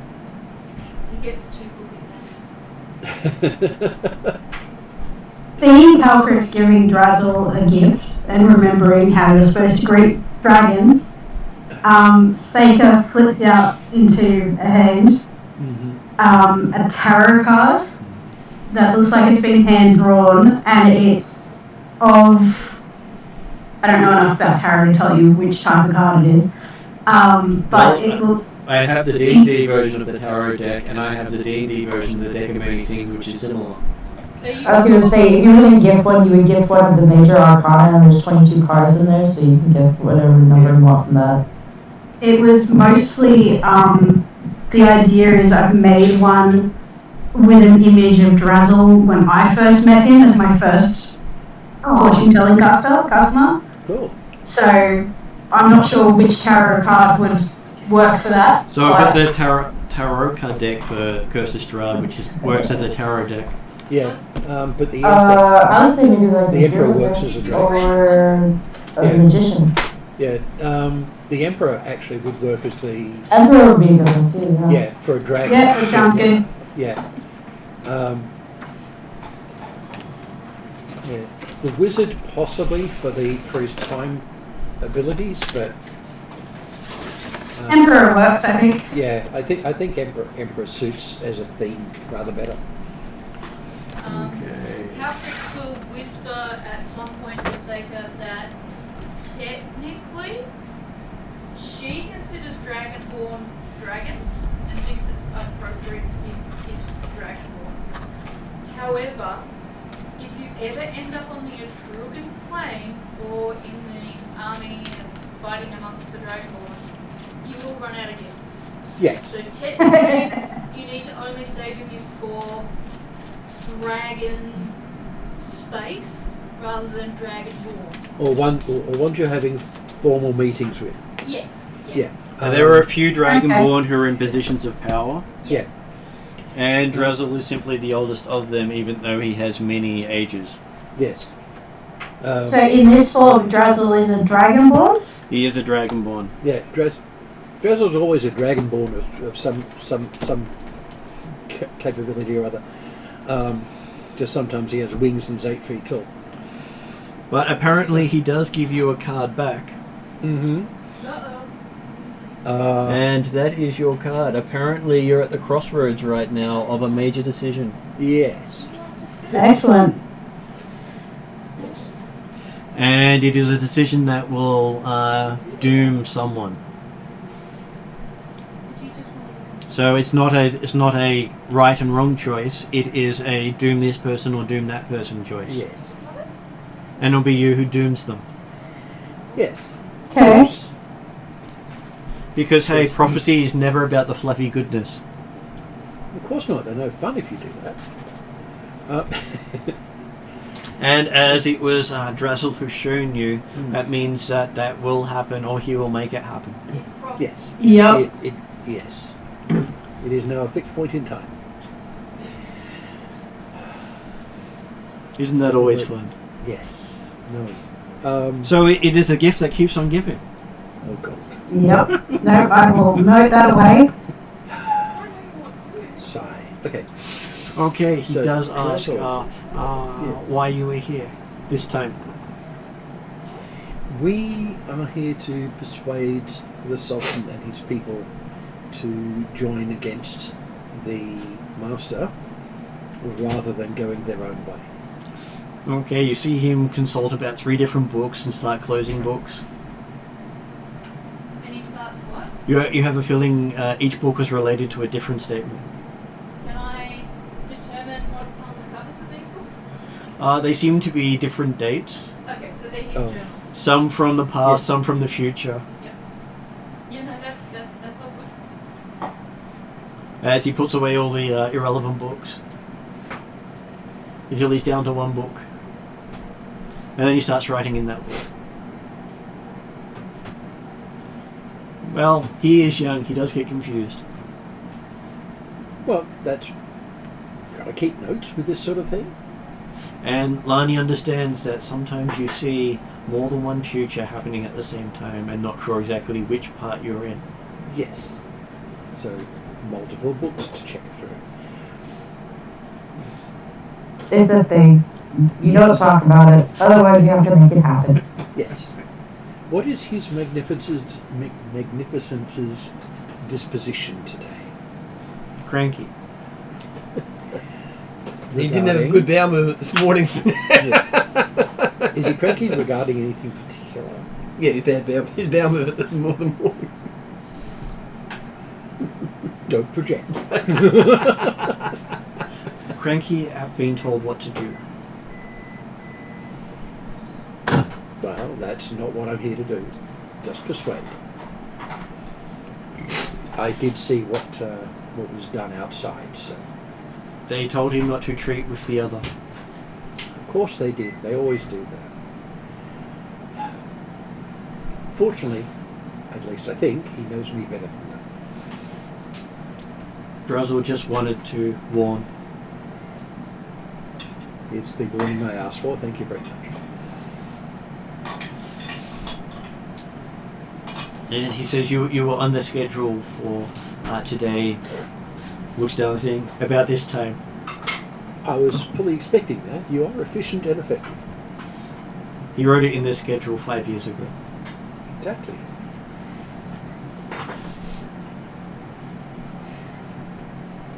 I think it was 5 years ago today because you wrote it today 5 years ago. We were here about 5 years ago, weren't we? Yeah. Yeah, he wrote it while we were here. He was writing multiple things last time you were here as well. Oh yeah, and we're still just as tired. I don't have time to do a restoration to take his tiredness off him. Well, he has the look of someone who doesn't sleep. Well, yeah. Okay, So, as he says about this time, you hear a gong sounding from the main hall. I face in that direction. As you see some of the black-robed figures, well, sort of black-cloaked, bare-chested figures, come out to escort you in. Yep. Yes, you're a good boy. The Sultan's audience chamber is currently getting scrubbed down for blood. It's That was currently getting messy. what? Scrubbed down, there's still blood on it. Oh, right. You have a feeling that's what happened to those who weren't the ambassadors. Yes, because they weren't covered in blood. No. They'd probably just been stabbed. But they didn't look like they had a single stab wound. They were hung. Okay. So they died slower. They upset the Sultan. Yeah. Don't upset the Sultan. Do not upset the Sultan. I'm not going to upset the Sultan. I might have to give the carpet back. Okay, looking behind the Sultan is a map with lots of drawn stuff on the southern and northern sides of the border, and out in the ocean. Would I recognise any of it? A lot of them are the military emplacements of the Thracian army along the south, and some of the military installations of the Norsemen to the north. Plus the fortifications of the dwarves in their nation. Yeah. The only thing he doesn't seem to be putting fortifications up for is the Darachin connected border that travels through the two mountain passes. Though he does have notations on the giants who are on the top of each mountain range that meet. Right. Yeah, passes. This wasn't where the So the old bastard lost a leg somewhere. it may have been one of those places. Oh no, because you lost it against the Atruaghin, Right, okay. which Different mountains. different mountains. Yeah. You're a good boy. Anything that looks like its notations around about the Alphatians? You expect that would be relating to the coast because they do have rivers going out there. So when I'm talking about the mountain pass, there's a mountain pass at the very western edge. I'll switch the things over so they can see better. So there is a mountain pass that goes through the western side of Ylaruam that leads into one of the major cities of Darachin, called Zelenica. It is probably the worst place to be stationed as far as the military is concerned, because it's the edge of Darachin civilization. Yeah. It's expected to have to deal with elves, dwarves, orcs, goblins, hobgoblins, giants, trolls, and Ylaruam. Great place for a diplomat. It is one of the great places for a diplomat. Yes. Whereas the northern fortifications deals with the broken land, has all the humanoids, but it doesn't have to worry about the issues of elves and dwarves. They don't have to be nice to anyone. That's the advantage for a lot of them. But they are the major stopping point of the caravan route to and from Glantree. Yes. So they basically have a busy schedule. Yes. And my place now. Okay, so you are in the very centre in Ylaruam City, even though they leave the city part off. So Ylaruam in Ylaruam is not as easy to identify where you are. Yeah. Okay, we know so where we are. while you think about what you're actually going to say to the Sultan, feel free to talk Really about it. polite stuff. I'm going to duck to the toilet. Yes. Now, how to persuade him to join against the Master? Without having Without- thinking he's being told what to do. Yes, exactly. Well, based on the map, he seems to be okay with the Darrakans, whereas he's got notes on the forces everywhere else. Yeah, partly because the Darrakan are presently leaving him alone. Yeah. Because he's not doing anything about them now. But if he starts doing what he wants rather than fighting alongside others, then they've got a divided front, and Salonika becomes a really bad place to be. And also, so does my town, which will be a bastard. My domain is just on the other side of Salonika. Well, a couple of hexes away. You are the diplomat, so you're probably the best person to. Oh yeah, it's working out the correct approach. Very much so. And this is sort of probably an insight check would be useful to really get some detail on his present attitude. Yeah, I think maybe get a sense of his attitude. I've kind of got that a bit already. Well, yeah, it's sort of he's just had a meeting that's involved him splattering his room with blood and having to have it cleaned and sit there and watch it happen. Yeah. And Are there people around him? there are people around him. You can tell quite easily that he is water aspected, as he is main aspect. If he has any others, it's hard to tell. Yeah. A lot of his advisors are earth or air aspected. Fire aspected are frowned upon in court as dark aspected, not because of them being considered evil, just because the court is more about growth and life and civilization than it is about any of the other elements. Yes. 2 questions, if I could please. Mm-hmm. How do I remember the Ylaruam's feeling about multicolored dragons? They would find it completely out of their understanding. Okay, so they would not take that well. Well, it's not that they would take it well. It would be a unknown thing to them. Not necessarily a good time to unveil. No. Right now. Especially since some of them are red and they're just like Well, look, there's a lot of mages in the room. They might detect that Calcrix is covering up something. So she wants to be prepared to answer that if she needs to. Though you'd also be used to the fact that dragons, in general, cover stuff up because they don't tell everyone everything. Yeah. And that will be my answer, which will be, of course, so it would be, if she was called on it, she'd say, of course, for you, my Sultan, I'm happy to be my real self, and then unveil. But if nothing's picked up, and I mainly talk about this because of the conversation we had a couple of weeks back. The other question was whether or not this time, opportunity, Calcrix will kind of lean over to Drazzle and go, do you have a suggestion for an approach to the Sultan at the moment? His suggestion would be to wait for Luell to tell you to speak. Well, I more meant for Luell, but... But Drazzle is always specific. Yeah, he is. And that's okay. What is the best direction for Cluel? A reasonable question. Yeah, what is the best direction for Cluel was more my intent, because I was in the kitchen and the rain was driving out most of what was going on. Luell had been told not to demand anything as his guidance. Yeah, which Can is I do? pretty solid. Yeah. What were you saying? I was going to say, can I do an insight check on the advisors? No. You can do an insight check on the advisors. Give me an insight check. Good. That's intelligence, yeah? It can be wisdom. It can be intelligence. Yeah. Each gives you a different response. Just tell me which one you're using.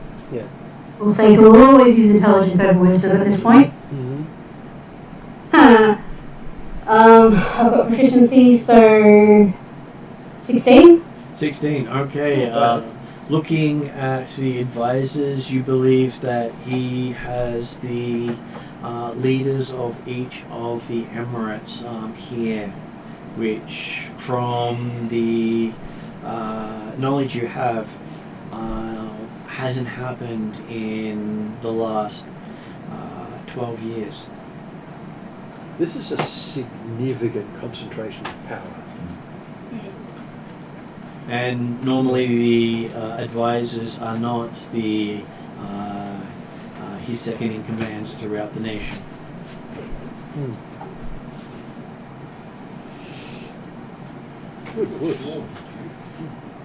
This would be a time where a message cantrip would be a very good thing.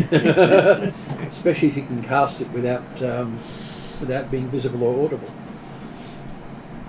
Well, I do like how the VNS means vocal and seen in level up. Yes. So if you hear it or you see Sorry? it. Is it short of the summer, or is it just got? Yeah, it's slightly more useful than the older yeah, description. Depends on when you Means last the same saw it. It does. Before Yeah. Christmas. But He had his full fur on then he's Sorry? Okay, so Llewell, So- you have you hear them start to announce your titles, yes. and they seem to stop earlier than you expected. What did they miss off? Well, they basically go with a member of Redrian's Investigation Bureau as your first title. Apprentice to the Darkin Diplomatic Corps as your next title. And your last title being Lord of Clan Llewell.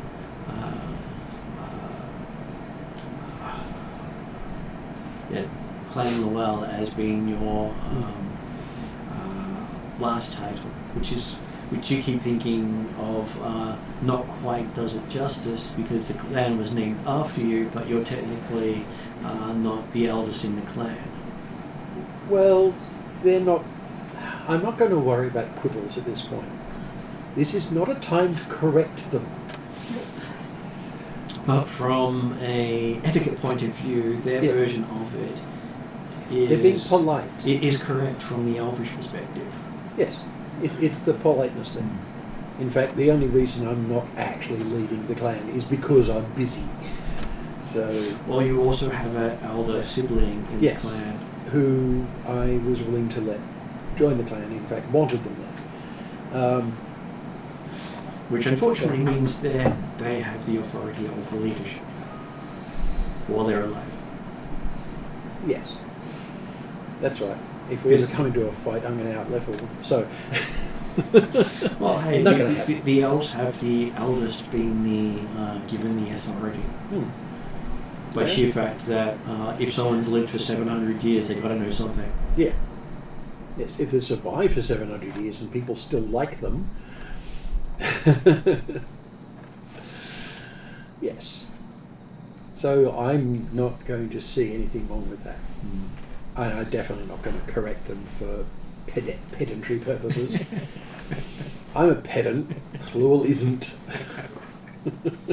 Well, that's why I sort of voiced it in that terms. Yeah. So it was something Yeah. Llewell would pick up instantly. Oh yeah. I'd pick And it. also pick up the distinction of it's not something most people would know. Mm. Oh yeah. Yeah, they probably do know, but they've worded that carefully, and in the present circumstance, it's the polite thing to do. And it's also not the first time the Sultan has brought out privileged information in his talking Yes. to someone as an introduction. Yes, he'd done it to me for a start. But you are surprised he didn't talk about your other titles, because he did That- last time. All your we were in titles are private last. last time. That is not something you bring out in public. Of course, if I did something bad, he definitely would. And It does come across as a favourable introduction. Yes. Because it puts you in position of being access to Draghin, on their intelligence branch. Yeah. Also being someone who has the authority to negotiate. Yes. Not necessarily make treaties, but the thing to negotiate, and that you can make treaties on behalf of the elves. Yes. Yes. My own trade treaty with them is a separate thing. Mm. But yes, I'm in a present position to speak with several amounts of significant authority. Mm. Which all your other titles didn't give you any authority here. Of course not. So we only used the ones that did. Yeah, but that's the thing. He's going, hi, I've known you for this long, and I know this much about you, so I'm going to give you these little minor titles that haven't been useful for 10 levels. And you do see that all the advisors are definitely paying a lot of attention to you. Mm. Before, they were just sort of glancing in your direction. They seemed to stop whatever they were doing and sit on chairs. Yes. Well, given that introduction, I'm the important person in the room right now. I will... And unlike before, it was the Sultan who announced your titles. Oh. Okay. So that's definitely something to get their attention. I will give him the appropriate greeting, using his appropriate titles during that greeting. All proper things. I'm not going to presume on our previous relationship, although I'll give information I've learnt during it that is able to bring it public. I'll make a point to infer that I realise that all of these people here it's an important circumstance at the moment. I'm not going to say, oh, I know why these guys are all here, but it's sort of, it is good to see your court fully in attendance, your court and your emirs fully in attendance. It's a truly spectacular sight to see. Make it another etiquette roll to see how flowery and well you do it. Yes. Throughout this conversation, I'm watching everyone around us as possible, trying to notice reactions and sort of like the political intrigue, like the landscape, how people seem to be on site, where the groups are, where the cliques are, how they're reacting to our presence, how they're responding to the Sultan. Yeah, that would be an insight again, I think. Yeah. So you make an insight check while Lowell's doing his introduction. Yep. What is Lowell's? 26. 26. You do an amazing introduction. I was hoping for over. What was Seeker's insight? 13. You can easily tell that most of the emirs are rivals of each other, and they all show fear of the Sultan. Cool. You have a feeling that they were present for the demonstration of his latest power. Oh yeah. Cool. Yes, I wouldn't be surprised if we see a couple of blood spots and some of them it's been missed. Does there seem to be like a gap in any of the... They all seem to be seating in equal distance from the Sultan, in a circle around behind him. Probably being very careful about being equal. And most of them seem to be displaying their hands in a position that says, I'm not touching your weapon to save my life. Yeah.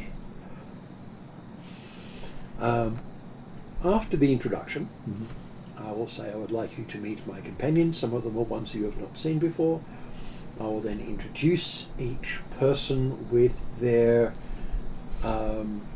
most appropriate title, although I'm not sure about Seekers. Seeker never told you any titles. I know. No, you don't even have to acknowledge me. I am your shadow. The other thing is you're being my assistant right at the moment. So Mhm. it will be and Seeker. I wouldn't even go that far. I mm, would No. say my assistant.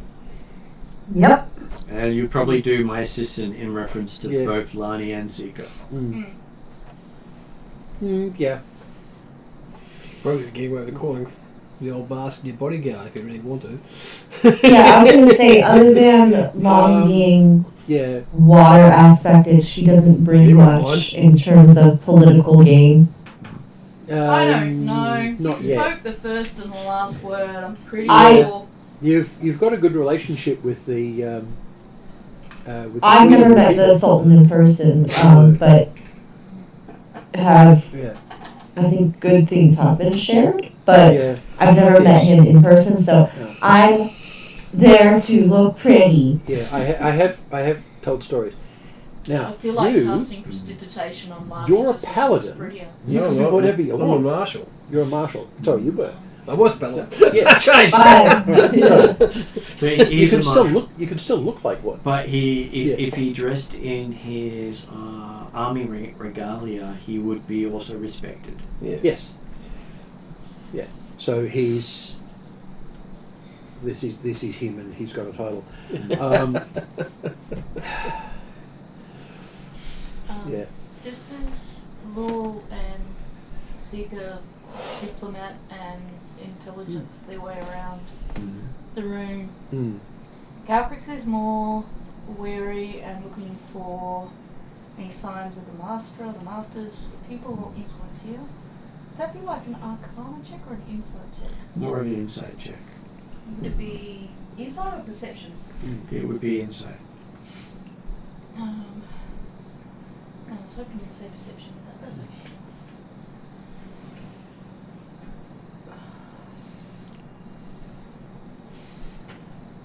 Oh yeah, we should, yeah. It is the right way. Perception would be nice because I can't roll less than a 10 on perception. Nice. So with insight, if I do it by Yeah. intuition, it's Wisdom. wisdom. Yep. I'll do it by intuition, which is 17 plus 9 is 27, 28. 28. Okay, so looking around the court from Calcrick's perspective, it seems that the Sultan has literally thinned out his court recently because most of his normal advisors are not here. Normally he's not attended to by the emirs, he's normally attended to by representatives of the church, representatives of the people, representatives of the warrior caste and all Yeah. that sort of thing. Well, Yeah, that's that's- why I'm a bit worried. Has he done this because of the Master's influence, or has he done this because he's getting rid of the Master's influence? Or is he getting rid of Atruaghin and Thyacian influence? Yeah. Because they'd have got their hooks into people in the court, no problem. Well, the Alphatians Yeah. and the Thyatans both have people still living in the nation. So that's kind of the way that I'm trying to figure things out. Mm. Oh, he's not favouring the Thyatans or the Alphatians because both their ambassadors were strung up. Yeah, exactly. But that's the thing. Both of them will have had agents in the court, so he's got rid of the court to either clear out agents of both of those, and just So people make sure get rid of anyone of any persuasion. I get that But- Alphatians would be linked to the Master and the Master's influence. No, the Alphatians are not linked to the Master. Okay. They're linked to the Empire of Alphatia, Yeah. Who's and who are to the other direction where the Master's coming from. Mm. right. They're the ones trying to invade this region and kill everyone. Yeah, Whereas the Phaeacians are trying to stop the Alphatians entering this nation and killing everyone. Yeah. But both of them have in the past conquered this nation and subjugated the people.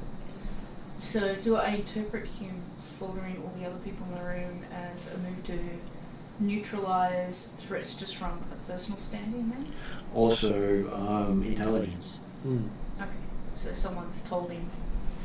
In the sense of if there's no one loyal to those people in his court, they can't pass on information. About Yep. you.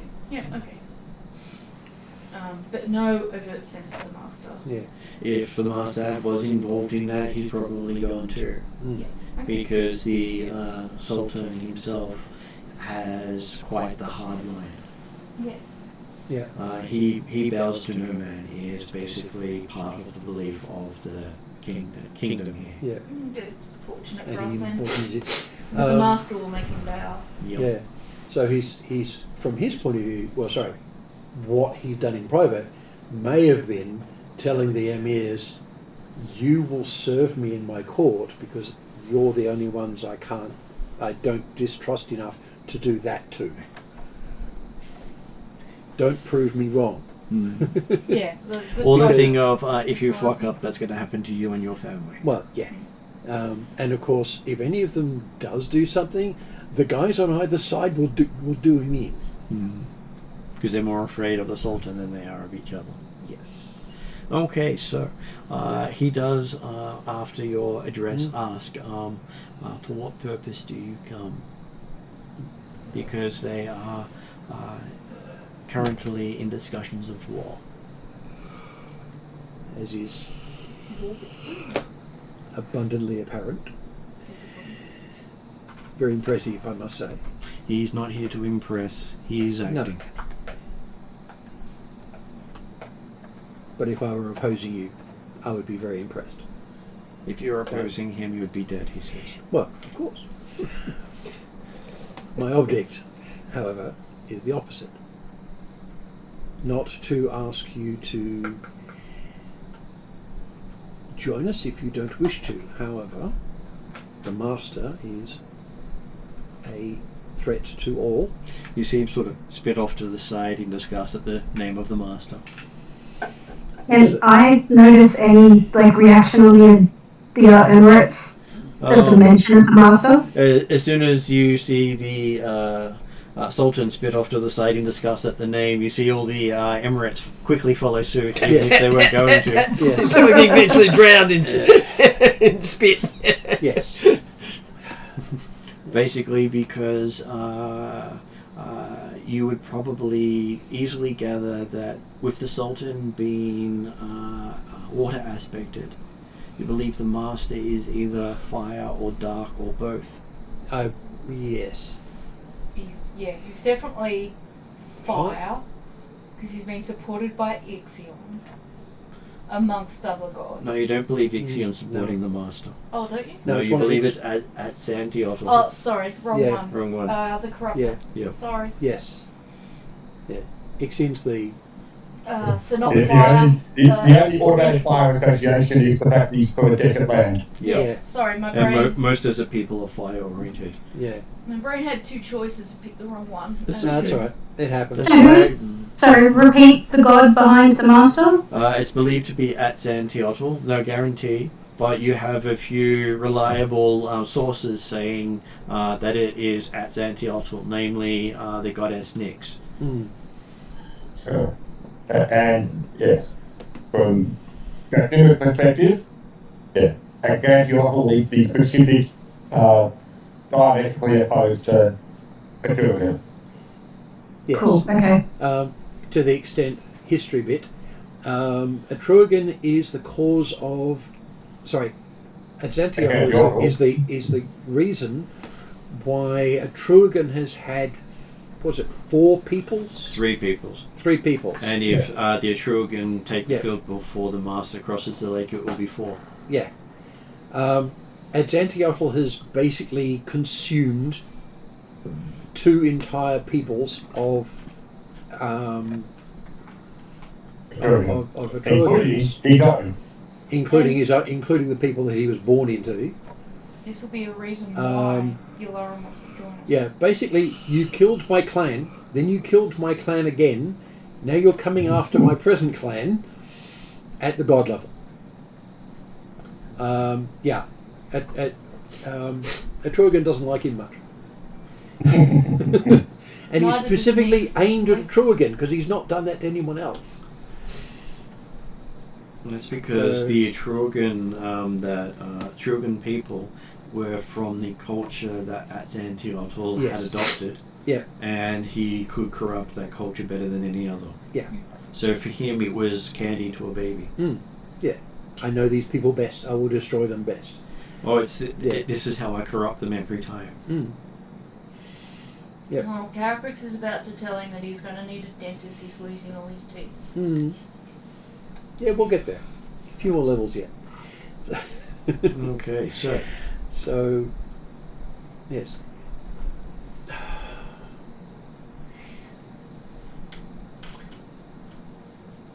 Present. Oh, that was a detail I didn't know. Thank you. Yeah. Presenting the case, and it's going to be in a lot more detail because Clawell has a lot more military knowledge about what's going on than I do, and better phraseology, but basically aiming at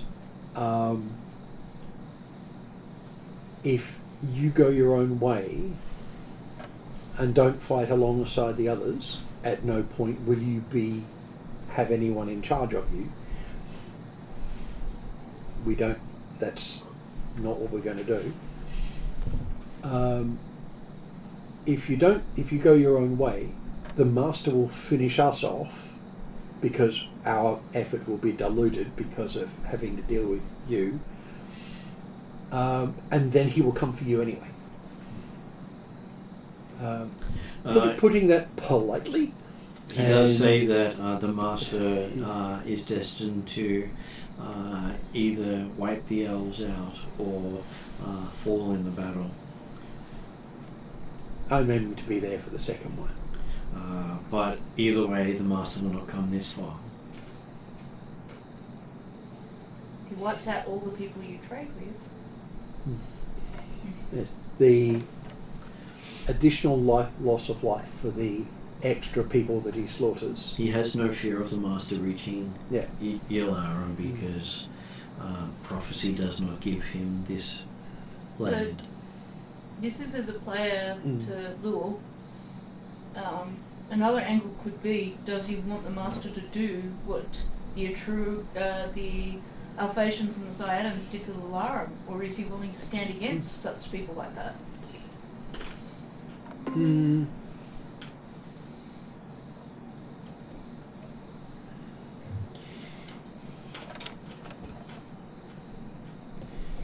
Thinking. Being aware, of course, that what would be well aware that the company is perfectly correct in the case that it's well recognized the Master has no intent of going further east than Alpine. Yeah, but the Master's people may do.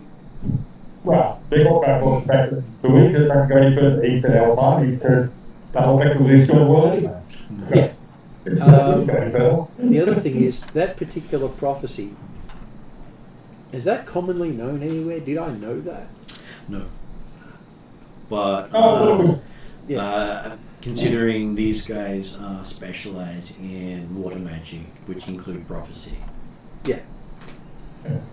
Sorry, I do apologize there. I had thought that the Red Druid Investigation Bureau knew that the Master's goal was Alpine. Yeah, they I knew that. You do know his goal is Alfheim. Yeah. You did not know that there were prophecies of his actual coming. Yeah. I also didn't know that he had no need to come to Ylaruam. He doesn't or have that to he wasn't reach. going to. He doesn't have to reach Ylaruam to destroy it. Yeah. Yes, and that's the aim there, because it's sort of there's trade, there's whatever diseases come out of the Master's lands. Devastation of the world itself. The devastation of the world itself is just going to be bad for everybody, even if it doesn't affect your lands directly. He does say that this winter is the turning point in your war. You will either bring him forth or fall upon his blade.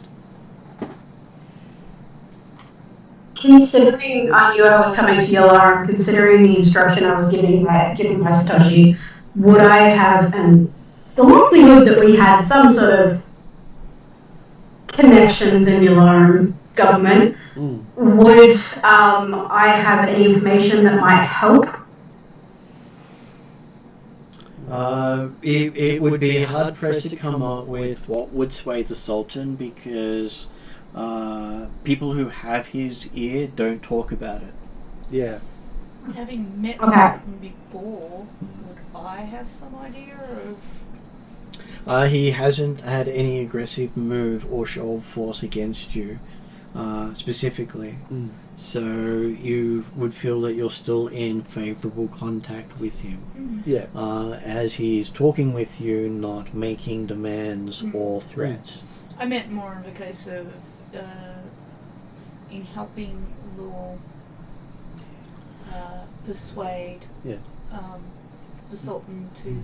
Well, you believe it would be the best course to let Lowell show he can handle himself in the presence of the Sultan instead of require aid to hold his own. I should have done a mind link ritual before we started this. Well, That would have worked a lot better, yes. Yeah. That's kind of what I meant. Calcrix can do telepathic bond and may be able to aid without aiding, if that makes sense. Maybe if you had a recess of some sort, you could Yeah. do that. But that would be if you think you needed a recess. If you I don't think it's going well, you could always say something along the lines of, you know, you know, Can we continue this could later we have once a we've recess freshened up? because we have travelled far and we've had no chance to rest? Yeah, that'll be something if we need that. So Sultan does add that his forces have already repelled giants, Vikings, and Other nefarious sorts. Yeah. and dealing with horrors coming out of the deserts.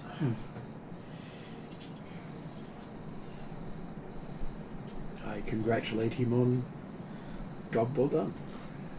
Would the horrors be something that are usual and normal in Ylaruam? No.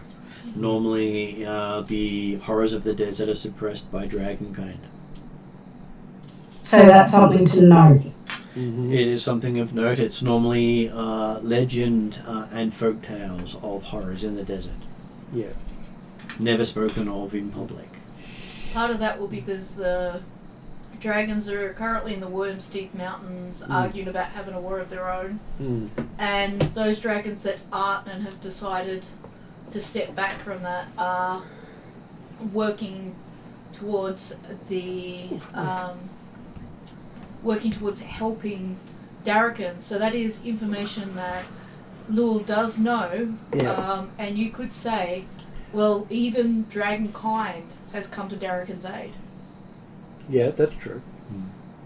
And That's how dire they see if the you brought that situation. up, and again, like I say, I'm assuming Dracnim has probably stayed in his dragon form and he's probably off in a table somewhere. Yeah. But if a player, be thinking about the fact that if you brought that up, then possibly what you're telling them is that the protection the dragons provided against the weirdness and legends of the death Yeah. has been, a lot of that protection has been caused by this situation. So that may not help your cause. Well, it could be caused by the Master drawing Dragonkind away from protecting Ylaruam as it traditionally did. It could go ways, really. Yeah. Yeah. Depends on how badly you word it. Yeah. Yes. Does Lowell try to bring that up? Here's hoping I don't go one. So. Okay, so it will be another etiquette So- roll. Yeah.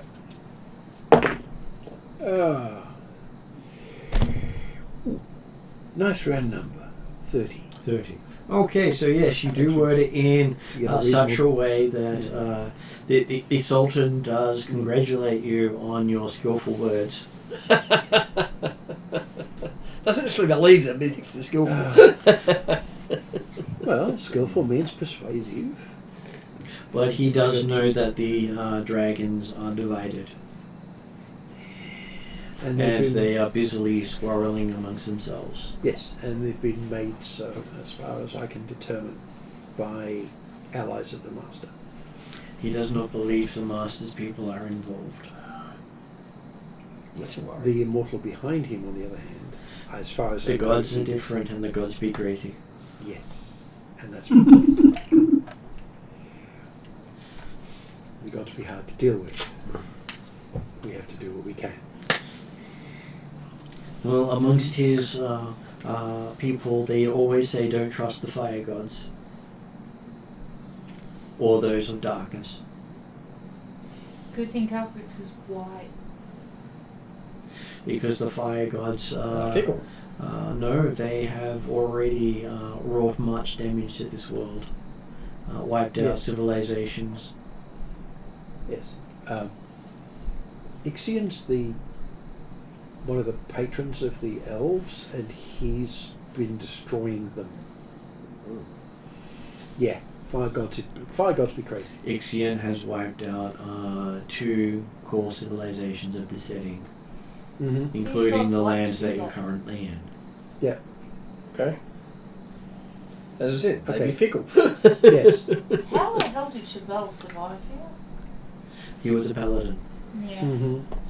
yeah. Well, she was a paladin. The only reason she survived was everyone looked at her and got paladin smacked in their face. Does that still happen? Yeah. Mm-hmm. Not as much as it did, but Yeah. it still happens. But it's why they're still respected here. Because paladins are seen as what they are, holy warriors. No matter Yep. for who they serve, Mhm. they always get respect. Yep, holy is worth it. Even though the gods be crazy. Yeah. So he does ask, what does your clan offer in for his support?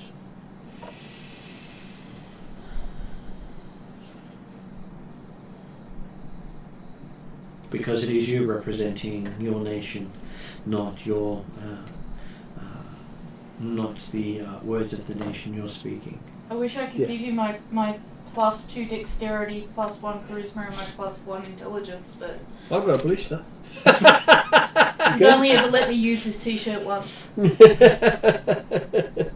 would have no idea what the Sultan wants. No clue.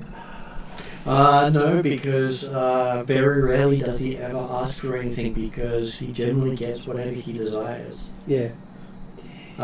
He's known to have witchcraft at his as part of his court. Yeah. You say He. wish or witch? Wish. Yeah. WISH. Yeah. Which is far more powerful than witchcraft. Yes. Yeah. Well, some It's, witches can wish, but yeah, he did ask me of a thing last time we were here, which was a trade deal. Which is also when I got the carpet. Do we know what they need? there are many things you can offer, and if you leave it up to him, it could be far worse than anything you could offer. Oh, I know. No, That's you why. don't want to leave it up to him. That's why. Do I not was say going to what say you like. the normal thing you could probably offer, That's why I'm going. which this is the player speak, is breaking the curse of no water in the nation, which that's breaking the god curse, but yeah. Yeah. That would literally be taking on Ixion. Yes. Calcrix is kind of prepared to do that. She thinks Um, she'll die in the process. Take on a whole but god, it's, yeah. it's a Yeah. private goal. Take on one of the most senior gods. Oh no, he's not the most senior. He is Well, the senior god. There are 5 senior Oh, gods. sorry, yes, he he's is the the top senior god leader. of fire. Yes. There is no one above him or his equal. She Yeah. has no delusion of that she could actually do it, but she has a problem with Ixion Yeah. specifically. A lot of them have over time, especially his clerics. Yeah.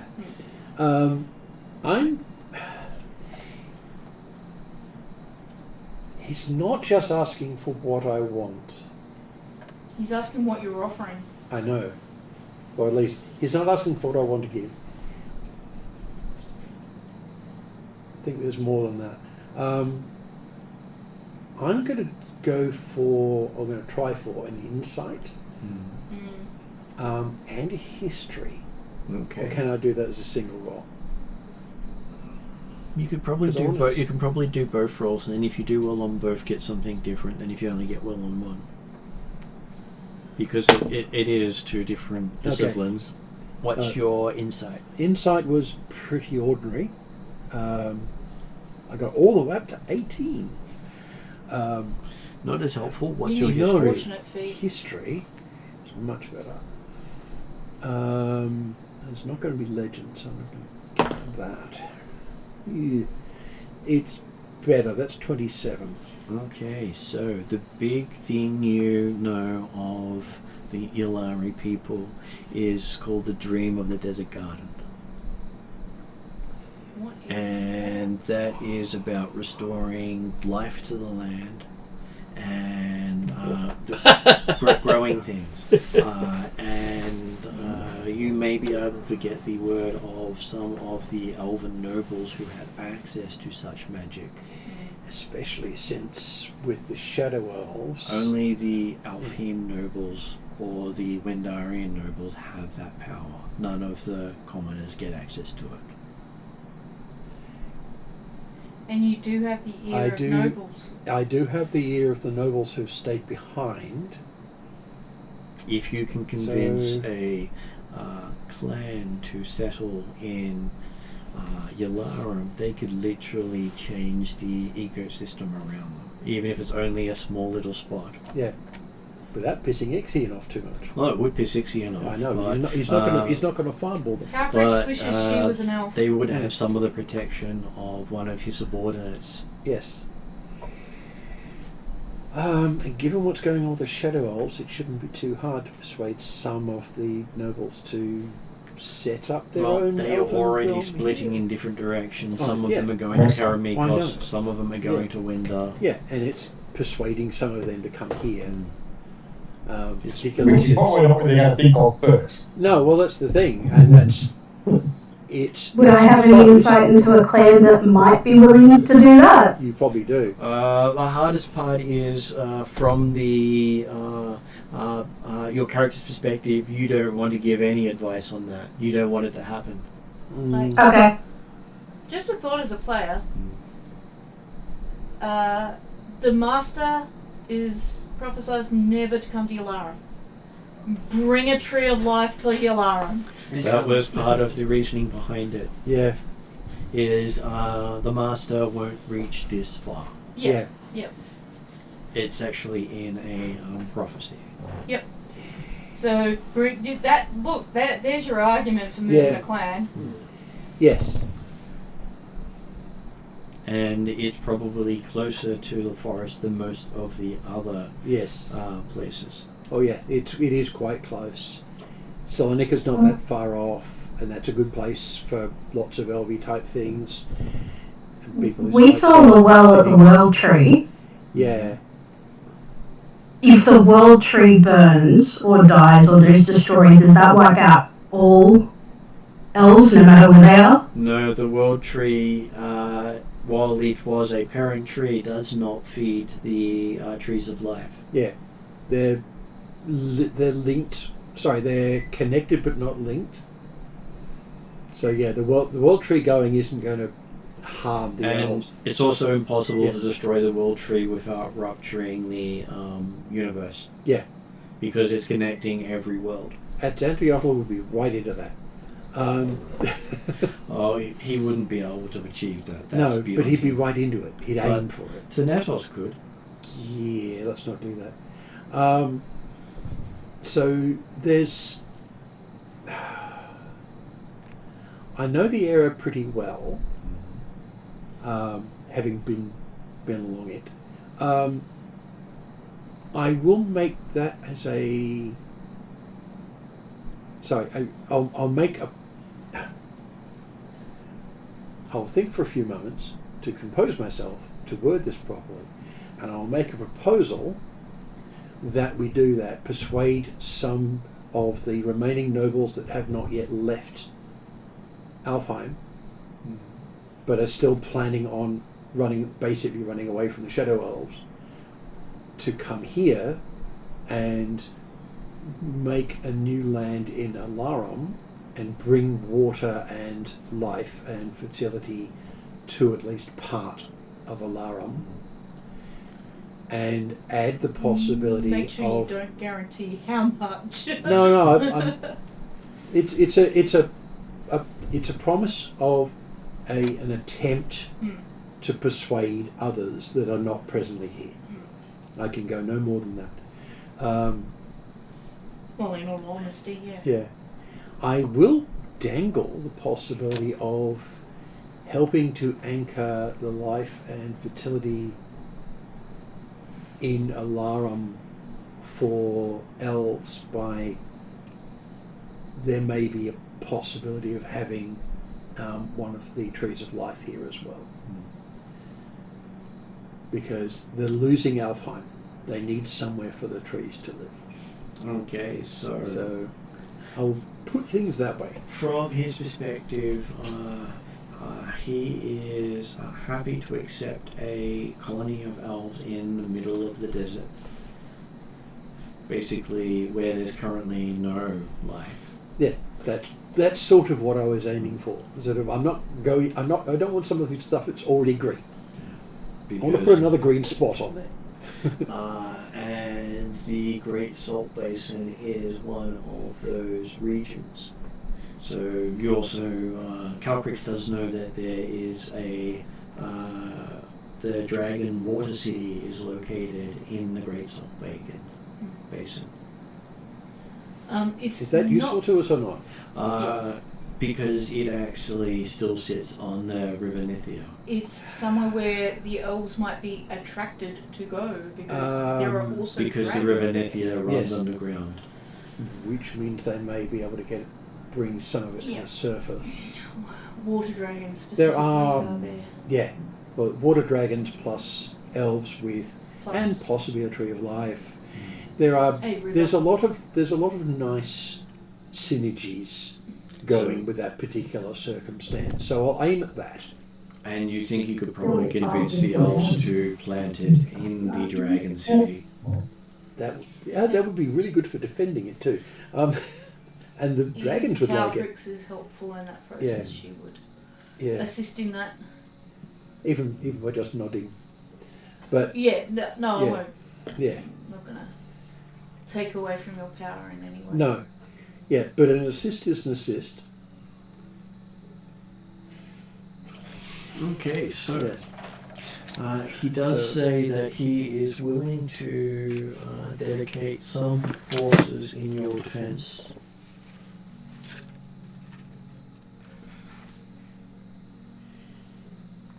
Because you have basically given him a hope in that sense. And he does have two divisions he can spare this season of his 14. Given what he's in the midst of doing, that's not bad. The other thing is, he's not fighting anyone else, which means he's effectively giving us twice that much. And it is quite a large unit of cavalry. So 2 cavalry units which are known to have the hardiest horses in the world because they can withstand any environment. Nice. Oh no, the Ethingarians might argue that point. Well, the Ethingarians are the most enduring horses. They can outrun nearly everything over distance, whereas the Ylaruam are the most adaptable. Yeah. Yeah. Not Because quite- they literally live in all environments at once. yeah. Who's to say that the Ylaruam peoples don't get their horses from Ethingar and then train them? They are descendants of the Ethingar, Yeah. most of their horses. Yeah. They actually, their horse traditions came from them, and then they slimmed down into lighter horses. Yeah. Well, better for sand to an extent. So they don't do the heavy cavalry, but they do the light cavalry at a extent no one else does. Yes. So we've got the equivalent of an Arabic unit of Mongols, because they use a moderately similar fighting style. Yes, we'd still have to make a deal with... And if you can guarantee the Elven clan, he will give you 3 more divisions, giving you a full army. So if we can go to the elves and get someone to actually move, we can get 3 more divisions. Yes. Whether they move or not, as long as he gets agreement for it, he will dedicate 3 more divisions. Yes. I have much talking to do. Oh, Calcrix is kind of a mind of either using sending, which he has, to Lul to say, guarantee it, because if they don't, I'll guarantee it. No, I can't guarantee it until I've spoken to the nobles involved. I'm joking. I'm joking. So, and basically, we'll get back to you. And you know they are currently not in Elfheim, they're in transition. Yes. You do know one of them is currently flying their Tree of Life out of Elfheim. Whereabouts would they be? Currently above Elfheim. Probably about maybe 1,000 feet above the forest, floating slowly. I was going to say nowhere near my... I've got a magic carpet. You could easily catch up with the group. Yes. I was going to say I also have teleportation circle. Yeah. And so he... and if you do secure it, he may send some of his personal guard. That would be most appreciated. They are most appropriate to lead his forces. Yes. There are at least a few of the existing nobles that are presently within or near Alfheim that I could probably get a guarantee. I will try my very hardest. And you would know that most of them would be water-based fighters. Yes, I will make a point of noting that. Should be good against the master. Exactly. And also appropriate for being in Ylaruam. As it is their most favoured tradition is water. Yeah. But they're ones who are going to want to actually do what we're suggesting. And the other group of them will most likely be Earth. Very few air stay in Ylaruam. I think you suggest that the Ylaruam forces would be water interface, not referring to the elves being water based. Yeah, that's what I presume. Yeah. Yeah. But yes.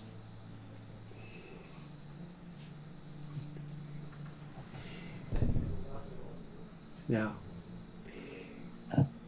is there a need to ask the dragons if they're interested in this idea?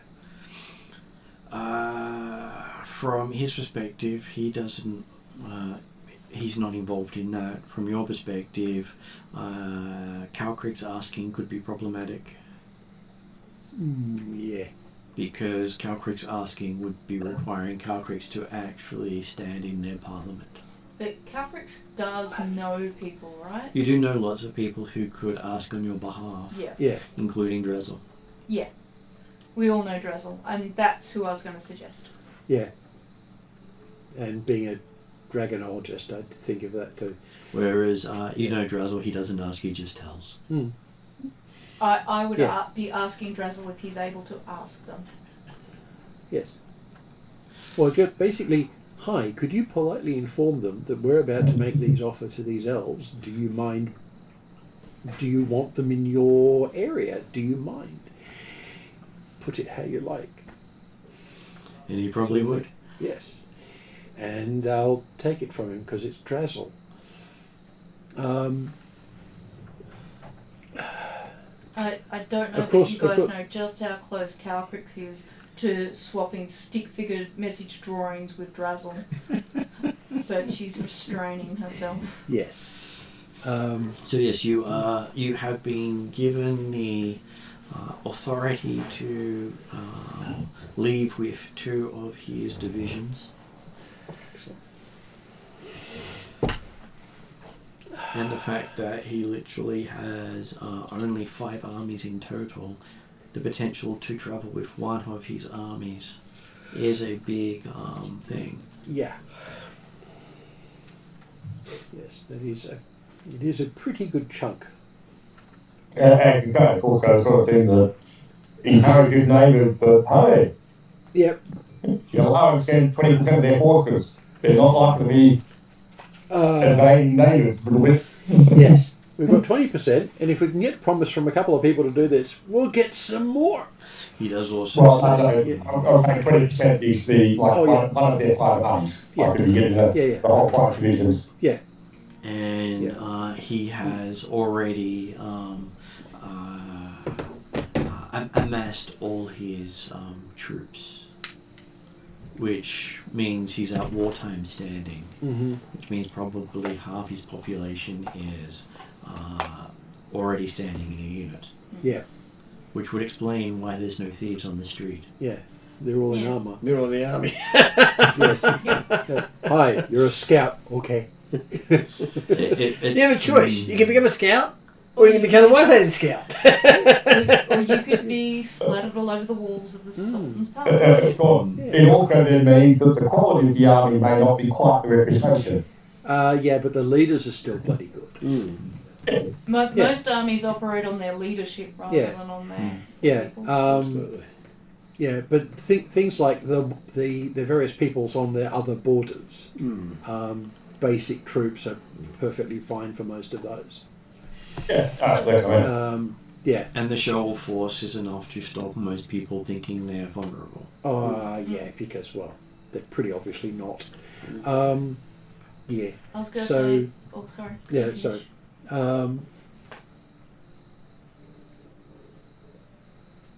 I will suggest a reasonable time. And he says he has over 100,000 troops at his disposal. Well, that's good, because the Master chewed through, 30,000 of Darrakans? Yeah. We don't tell him that, right? And, he would know. In comparison, Darrakan's troops, while seasoned, weren't used to full-scale warfare. No. Yeah. His troops have been at constant warfare for over 100 years. Ever since Al-Qadim took the country back before it became a god. Yeah, Darrakan's troops are basically border patrols. Whereas his comparison. actual desert warriors. Yeah. I assumed kind of that's much based on the history. Jeremy may remember playing in the Ylaruam storyline where growing up, every person of the nation has to serve in the military for all 5 years. Yeah. So there's not a single person in the nation who can't fight. And after things like World War II, that is not entirely a bad thing, particularly if you live in a continent sort of like Europe, where armies can literally just walk over and set up shop. Yes. And unlike previous generations, this generation allows women to serve. I'm happy about their modernity. Yeah. While it's more survivability. Yes. Adapt or die. Yes. Plus, of course, the ability to be a wizard does not pick gender. And a majority of their paladins are female. So I'll ask the GM rather than do it straight away. At what point is there a good moment for Calcrix to hand out cookies and explain in a respectful manner that this is a defense against the corrupted god Exantiotl? Just after I've suggested a reasonable time for me to go and talk to the Alphi nobles, at which point you can go, you're done now, let's do this bit. Although it would probably be under the guise of I will make tea for people. Yes, but that's the thing. You're interrupting the flow of us talking serious stuff. No, I wasn't. Or adding to it. Well, you would be, Llewellyn would be surprised for the Sultan to actually sit down with Calcrix as Calcrix makes tea. A lot of people do that with Calcrix. But the Sultan never gets down off his throne. And No, the emirs are probably going, what the fuck? Tea is brought I to believe him. I believe he did it once before, and it was the last time Calcrix came. And he's only ever done it for important people in history. Yeah. Oh dear. Well, this is actually an important thing. If and when I can get these people into Ylaruam, that's a big change. It's a big change for his country As and his people. one of his powers of reputation is he can see the future. Yeah. Which means if he sat down with Calcrix 5 years ago, he knows what Calcrix is going to become. Mm-hmm. And why he's willing to have a cup of tea with her now. But he He probably already knows about Calcrix's different colours. And Oh, he yeah. probably knows about her recent change. That's why it's not come up. He doesn't need to. and it's said to be a rare honour for him to do so. Yes, oh, very much so. Kings don't get down off their thrones for just adventurers for... I have to say, Though 5 years ago, minor Calcrix reasons. did not understand that though. No. That's because it was too young for Calcrix at that time. Yes. At this time you would understand more. Yeah. Now you're going... So, Now you're remembering 5 years ago and... Oh, shit. okay, while he's Yeah. doing this, the emirs are offering gifts from the Sultan to people. So they offer to Father Pat a shield said to have defended one of their great heroes in a battle against a fiend from the fires of the Brass City. Father Pat is So appropriately what great. does the Looks city at, looks, at the, ring a bell? looks at the quality of artwork and That would be the city in the Plane of Fire where the evil Jinn can be found. Yeah, okay. Yeah. Father Pat will comment on the intricate metalwork of said shield. And wants to know more about the legend. Well, they say the shield survived, Yeah, just the shield. Just the shield. Yeah. but not before the holder managed to slay his killer. Right. Well, I'm interested more of the story. What is known of this story? Because these myths of armies and things like that are of Well, great from the myths of the last major hero to carry this weapon is he saved the kingdom, the Emirates of Ylaruam from a Jinn trying to destroy it. Cool. What it says, may I carry it with the same of honour, and so forth and so on. The previous meal Says the Sultan himself had selected it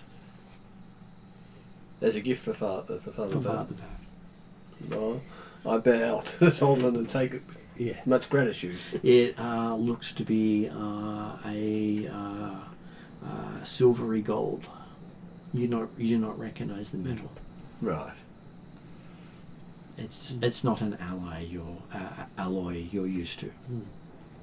But it is a beautiful piece of artwork. It's much It is something you would expect a royal to carry on a parade. Does Calcrix recognise the metal? With her experience in metalcraft? With your experience in metalcraft, it does look to be a mastercraft blend of metals. Not something that... Someone's remembering something from their trip to Sydney. It's not something that even the gnomes excel at. Oh, okay. It may be dwarven make, Oh, okay. So metals that don't normally go together. but it does look to be a blending of mithril and gold. You can expect later on Calcrix will, knowing that Father Pat will be interested, she will let him know what she knows. Yes. Or if you were to bring the shield to her later after, certainly would want to when do it's that, appropriate, she would definitely give you her Yeah. It does. insight. It does feel a lot lighter than you're expecting. Well, Mithril. At any point in time, have any of the emirs or the Sultan or anybody looked at or acknowledged Lani or Seika? Not directly. but they would sort of glance sideways towards each of you, as most of them are trying to focus on Luel because the Sultan was focusing on Luel. And most of them were sweating profusely. I'm just sort of wondering if the Sultan can see the future. Like, is there any indication that, particularly me, does he recognize or know anything? Am I just a shadow that is not really present in anyone's awareness, or have I noticed him noting something? As a player, I feel like if you've done your job right, he won't notice you at all. Exactly. That's what I'm hoping. I'm just the prophecy thing sort of Yes. Worries you? And so for Dimitri, he does. Dracnema. Dracnema. Well, but I was going to say, because obviously I missed part of the session, apologies. And the last thing I heard before I had to tuck away, we just arrived. I'd said that Dracnema had stayed in his, what amounts to a small dragon form, and then set himself up to be apparently a beast of burden by taking the carpet off Shaker, the servant, and sort of thing. I am happy that he potentially stayed in that form, and hey, maybe got put off in the stables as a dumb beast, and not being part of the presentation. If so, then he probably turn back into human form and maybe do a bit of a stealthy examination of the city while they're in there.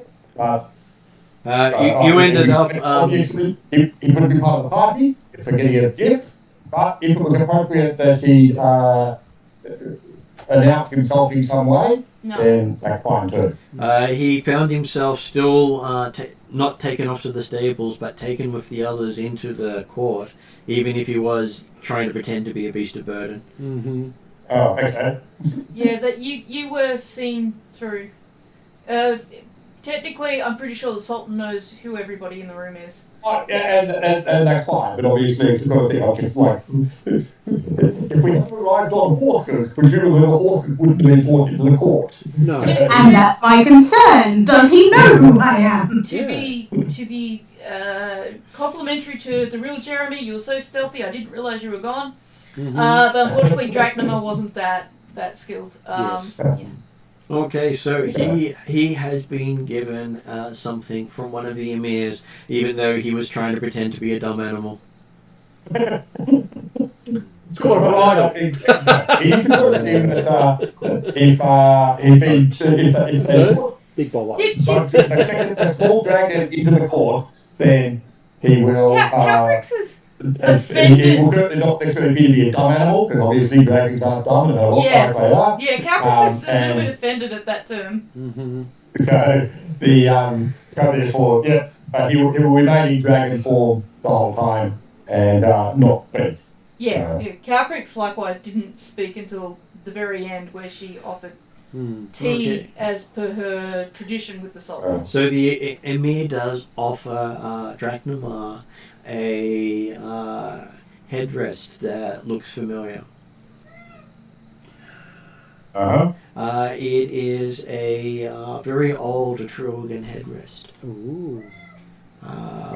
Yeah, you've not seen it. Who I am. You've not seen its like in hundreds of years. Cool. And it's quite possible it actually belonged to one of the patrons of the Atruaghin when they walked the world. Ooh. Carry on. It has a sense of age and power to it. Well, again, considering the opponent's size of the dragon, I don't think they necessarily recognise they would normally speak, so he will just indicate hold his head down low when he kept the headdress, but it indicates appreciation without words. Do you see the Sultan having tea with Calrix, who is a dragon and speaking? It's a good time to notice right now. Yes. Yeah. But you're a somewhat bigger dragon. Yeah. Whereas, okay. I'm pretty sure the Emir's not gonna force you to speak, but yeah. They might realise you're capable of it, but choosing not to. Oh, and obviously they recognise that, well, in that was a very strange coincidence that they gave the green dragon, the green whirling dragon, and a Atruaghin headpiece. Yes, yeah. Yeah. Okay, so next person to be approached by one of the emirs is Lani. Mm-hmm. Cookbook. Yep. Okay, they offer you a golden scimitar. Ooh. You recognize it as belonging to the first queen of Irendi.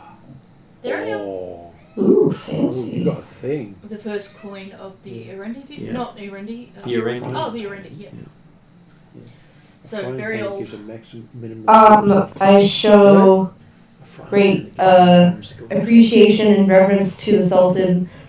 The Emir. Kind of in a way, Mm. acknowledging his ability of foresight with myself also Obvious. learning that skill, I guess. Obviously, the annual relic hunts of Ylaruam are pretty successful. Yeah, it seems it's going well. So yeah, golden scimitar that belong to first queen. Yeah, the house is yours. There's never been another animal in here that's tried to claim it. Okay, then Sika does actually get approached as well. Much to Sika's Okay. surprised. Yep, very surprised and very concerned. Yeah. Okay, you are given a bag that jingles. Okay, I will take it and bow, I'm and facing center of the actual jingling bag. You gotta wriggle. I will take it and bow, and that is it. Go on, wriggle. Mm-hmm. Yeah. You could wriggle in front of me. I will look at that later. There you go. Wriggle. And all the others doing it, play jingle bells. He just wants to, he doesn't want to be touched with that you've done. Though there is a sort of smell of blood to the bag. Mm-hmm. Okay. Okay, yep, no, definitely just bowing and taking it, and that is something I will look at later.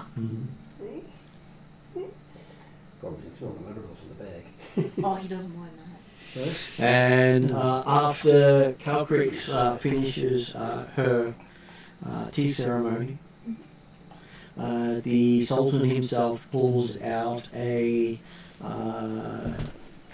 necklace of glittering gemstones.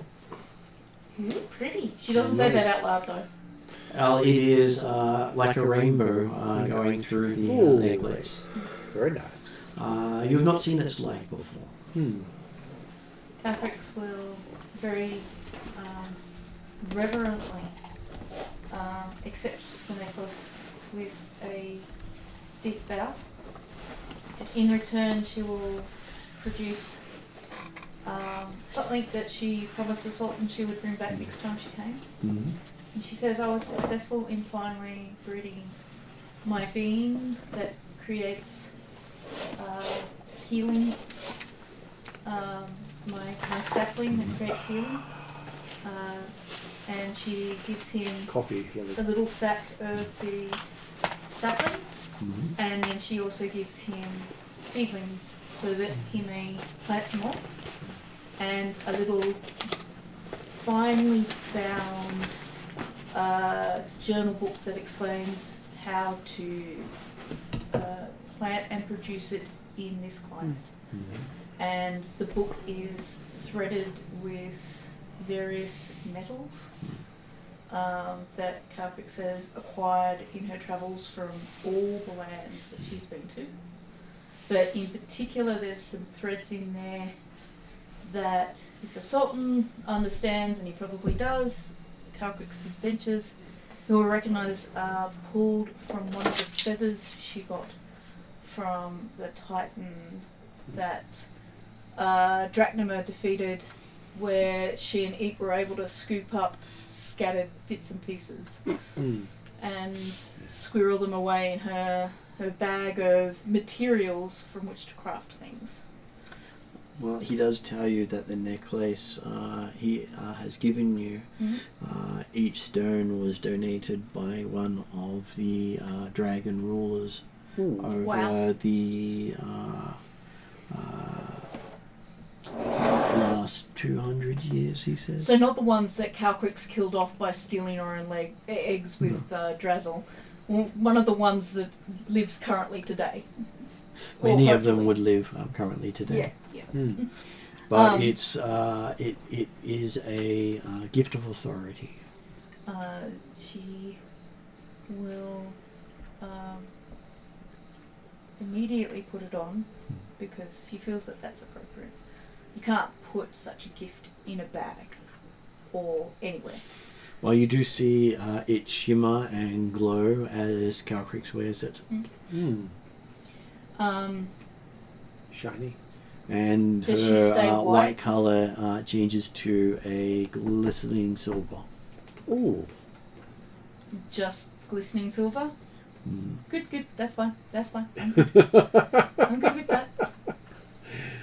So metallic silver, is that right? Yeah. And she is